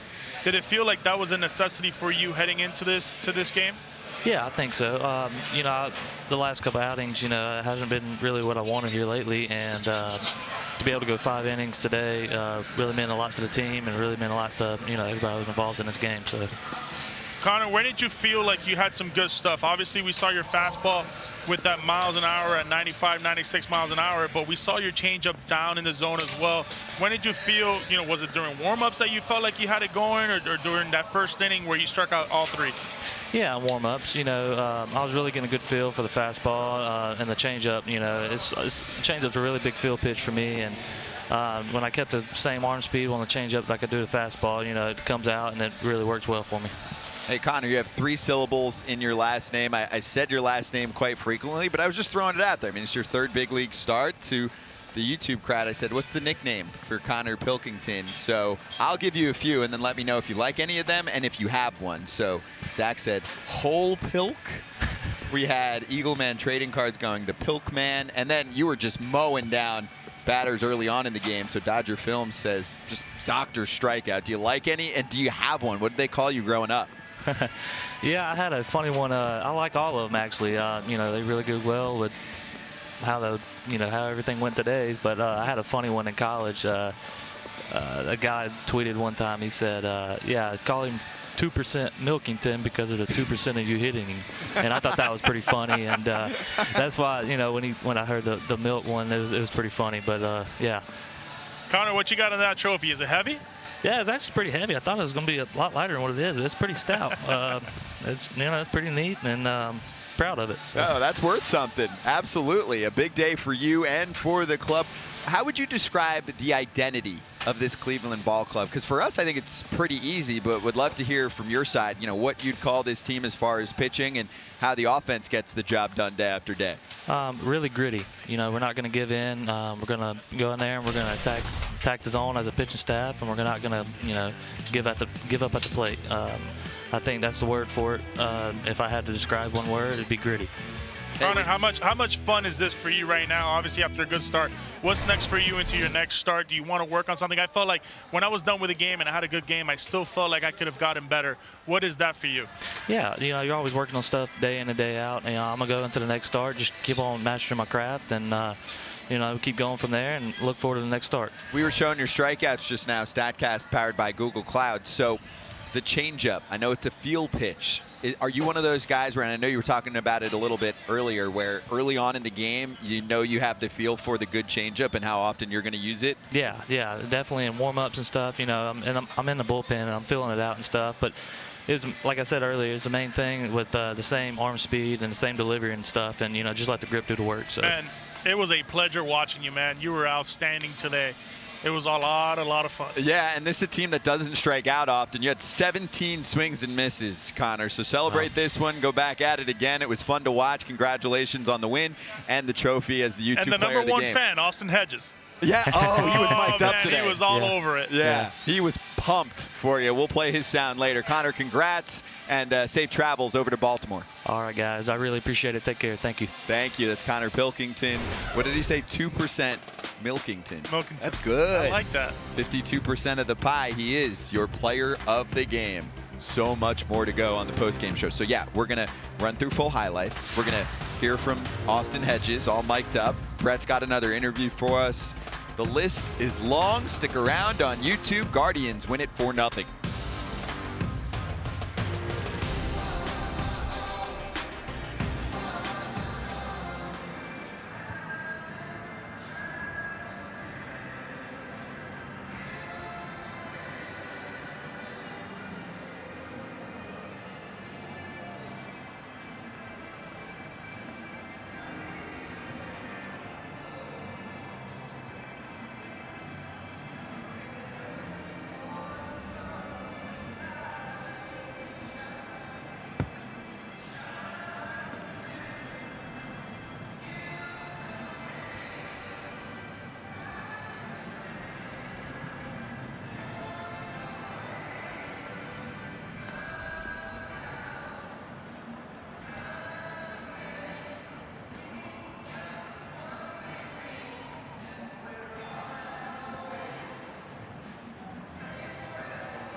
Oh, I love this game. Fun one today on YouTube. Guardians take down the Royals and they sweep them. 4-0 is your score this afternoon, and they both have days off tomorrow.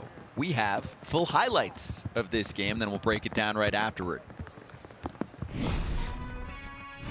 On the mound is a young Connor Pilkington making his 3rd ever big league start, 24 years old. Thought about that one, went through a little late on the decision and the strikeout for Pilkington.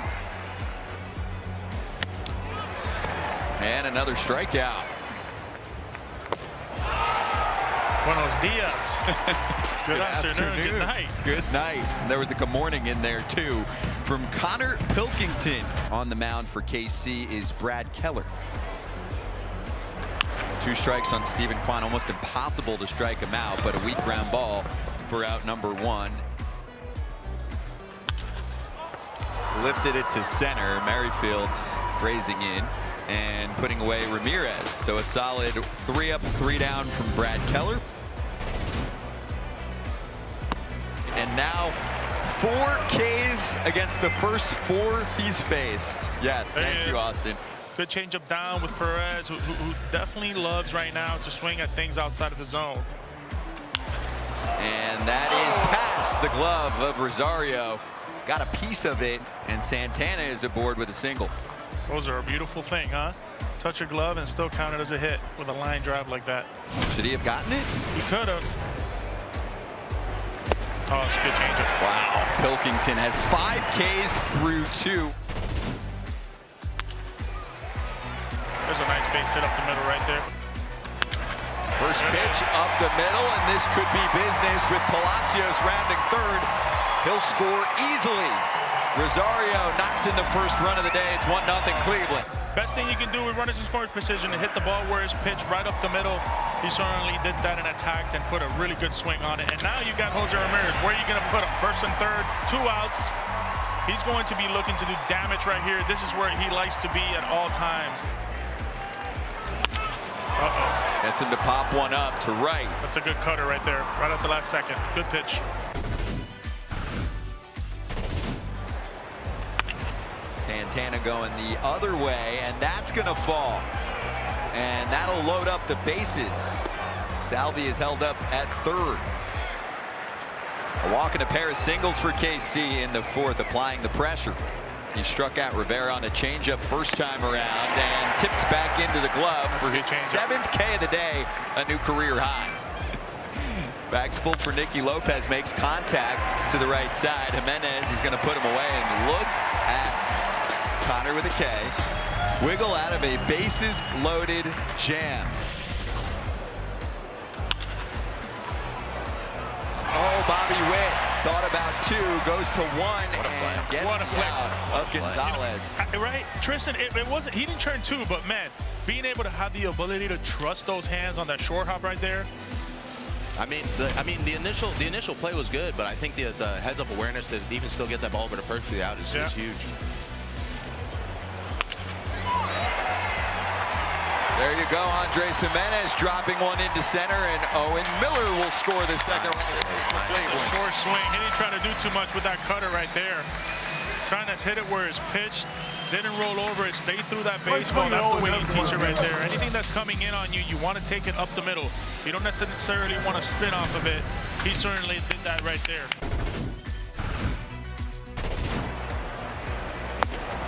Got him. Similar spot. Challenges him with the fastball. And his fastball just plays, huh? Wow. Everything has been underneath for these Royals hitters. 1-2 is driven to center, and that's going to sit down the side in the 5th. Royals still being held scoreless by Pilkington. 1 out. Here's the big man. Weak contact, and this should push a run across. Ramirez is waiting for the call, out, and it turns into an RBI. That scores Maley and makes it 3-0. I'll trade that out as well to prevent a long inning, especially with 2 outs. Keep them in the ball game. It's a 3-0 game.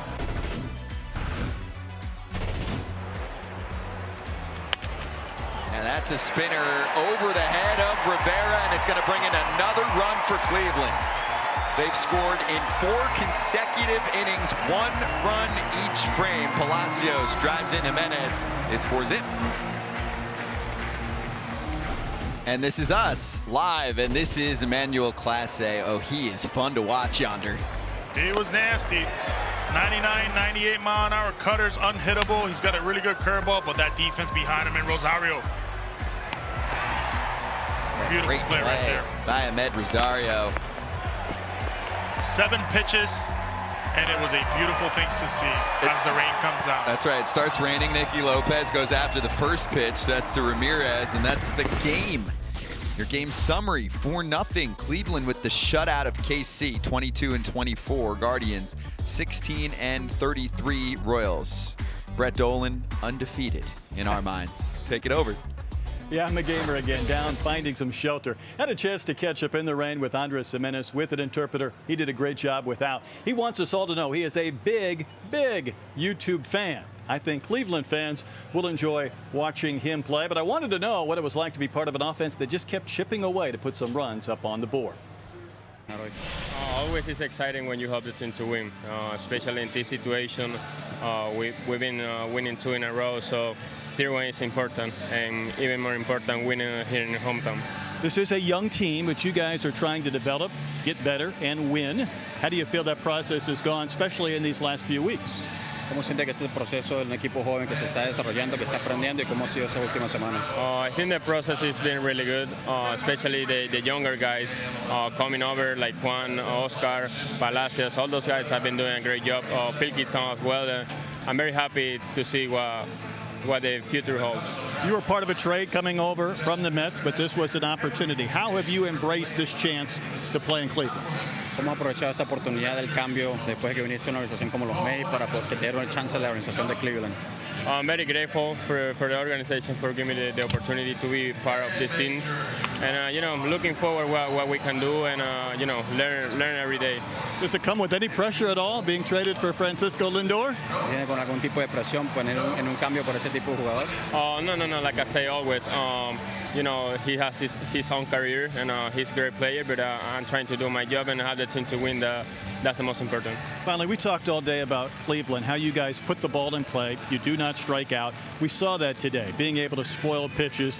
How much buy-in is there for a team to be able to string together hits or not strike out to do some damage?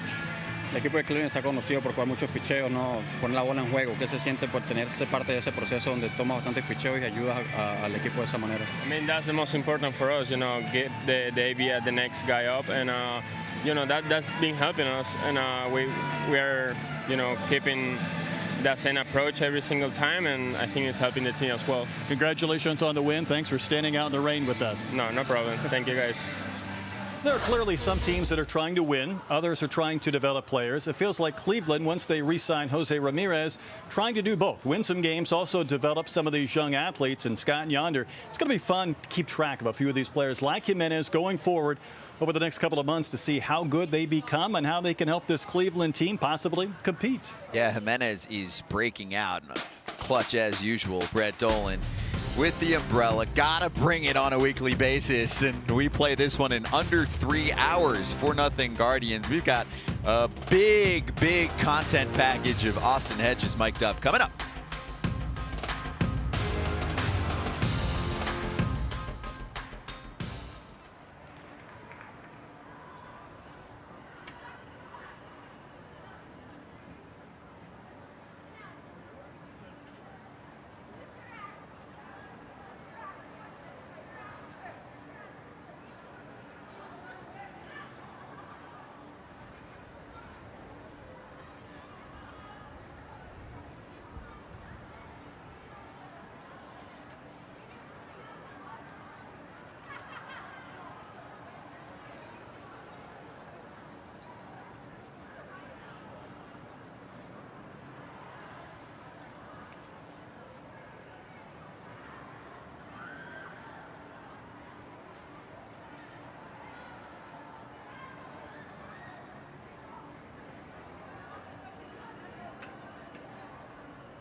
Game's over in Cleveland, but Austin Hedges put on a show, and he didn't even play in the game. You're like, what?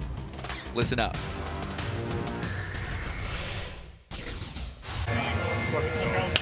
Kid's mic'd up today. Bro, these guys are going to get nothing on this mic today. They're going to be like, we can't play anything. Who's on it? Me. He's not doing a great job of letting people know. Guys, I'm mic'd up. I need everyone to know. Stop saying bad things. Stop saying bad things. My goodness.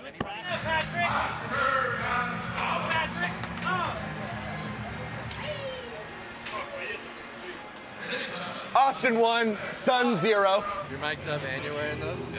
I don't have sunglasses. I'm mic'd up, not cammed up. Oh, that'll be a camera. Do I look handsome in this though? Without these, I'm a what out of 10? 2 years ago. Right now you're screaming like, I need sunglasses. No. I have a hookup with Oak. When there's a pop-up right here and I go, boom, Hosey, you got room. You're welcome. Yeah, but I have to take them off though. No, you don't. These guys, look at it. Now I'm naked, I'm nothing. There's no reason You got to it. make Huh? They look terrible. And there's no reason why. How does this look terrible? It looks terrible. I look like all kinds of handsome right now. Not play. You look like a character from Bug's Life. Oh, good movie. Good movie. Good movie. Like the one that wants to turn into a butterfly. I'm a beautiful butterfly. No. Give me these. No. No. I don't want your secondhand sunglasses. Yeah, Brent? Oh gosh, I know you're looking at them. 710s. Ready for me to draw this walk? Ready? Walk. Double. Sit down. Or knock. Double. Feel better, huh? Hold one time for your boys. Oh, I see a drop. 17-mile-an-hour winds. When's the last time you cut that? I see drop. Swirling. Swirling at about 4 knots from due east. 6 drops per second at the rate right now. Looking at getting 16 inches of rain. World record. And there's another strike. Hee-haw. Turn the volume down a little bit, guys. Connor Pilkington pumping 94 Johnsons at you. He's fired. If you don't know about that, that is elite. Not one of the other starting pitchers on the Cleveland Guardians can throw 94 miles an hour. Go ahead and get your little self-deprecating fastball joke out and move on. There it is. Connor Pilkington, hardest throwing starter for the Guardians. I can't even think of Hardest yelling in velocity on the team. Not close. Ripping fastballs at an elite rate right now. We got an 0-2 count here. Oh! 6! He dropped a 6 on him and just punched aside. Never seen it done. On pace for 27 strikeouts. 96 miles. My goodness.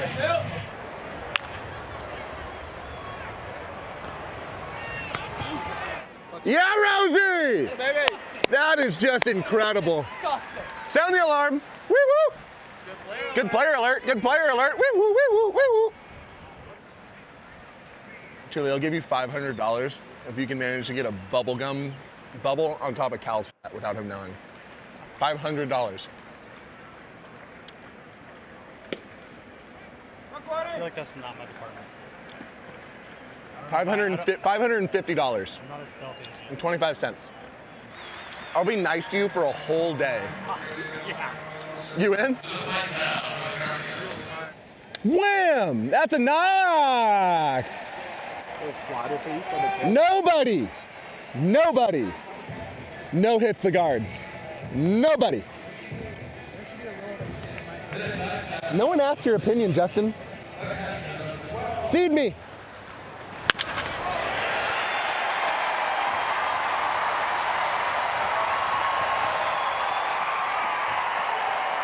Oh, that's a bullet. Send him! Send him, Sarby!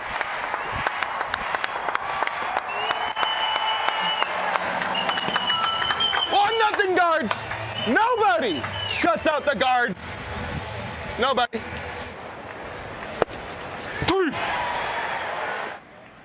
Hee-haw! Bing! How about mine yesterday? Ernie kind of liked it. I'm sweating my face off. I had to switch out jersey, so I go, hey, had to go full Hoboken right there. New Jersey.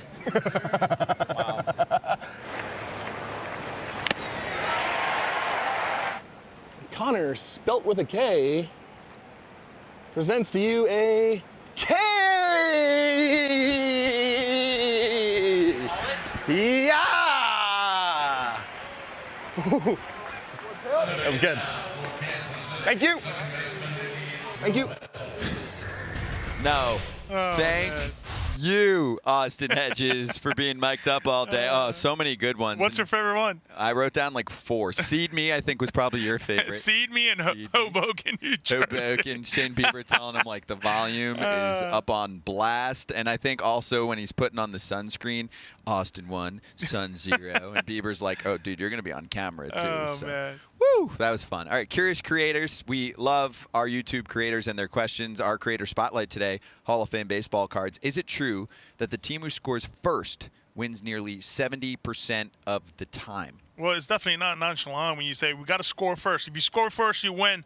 Certainly, the Guardians did that today. I do know also there's a crazy stat with KC where I think it's after the first inning, and they weren't trailing after the first this time around, but I believe they're 0-17, 0-18 when trailing after the first inning. So that's been a problem for them. It wasn't the problem today. Cleveland scored later on, but they do pull off the W. Here's Austin Kleshka. Steven Kwan, what a start he had.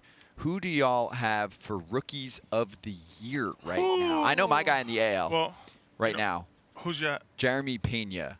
Well, of the Houston Astros, because of the all-around Astros, game. I think it's good. I think Julio Rodriguez is really good for Seattle. He's kind of coming into his own. Definitely Kwan has done a spectacular job. There's a lot of guys out there. There's still a lot of season left. We'll see what happens come June, July, August. I've got Kwan like 4th or 5th right now. There's a lot of great candidates in the American League, but number 1 for me is Pena right now because of the glove and the bat, and also you have Joe Ryan, who's been one of the best starters in the big leagues, and I think Bobby Witt is going to be one of the top Rookie of the Year candidates as well. One more from Hall of Fame baseball cards. Yeah, MJ Melendez. I think he's going to have a big, big June. You catch the opposing team's home run ball. Keep it or not? Keep it, man. It's part of history. Yeah. Why not? Don't throw it back like Plus, they do in some if you catch it, it's probably going to hurt. So you want to keep that bruise, and you want to keep the ball. You earned that. You earned it. And you never know. It could be worth something. Whoever's baseball you catch. That's right. They could end up being Put it on eBay. Exactly. Why not? Exactly. No, I like it. All right, great questions from our creators, and let's run through what our next few weeks look like. Yonder, June 8th, we are in KC, so we have this Royals team again, and the Blue Jays are coming to town. I'm pumped for Canadian baseball. Vladdy Jr., Bo Bichette and company taking on Bobby Witt and the Royals, and then June 15th, the Twins and the Seattle Mariners. Long flight for us out to the Pacific Northwest. And then on the 30th, we're in Toronto for the Rays and the Blue Jays. That's a great AL East battle. I am pumped. Pre-game show, as usual, begins 30 minutes before the game. No one was happier than that guy. 4-0, Cleveland tops KC. They shut them out. They sweep them. We're back on Wednesday with the Blue Jays and Royals.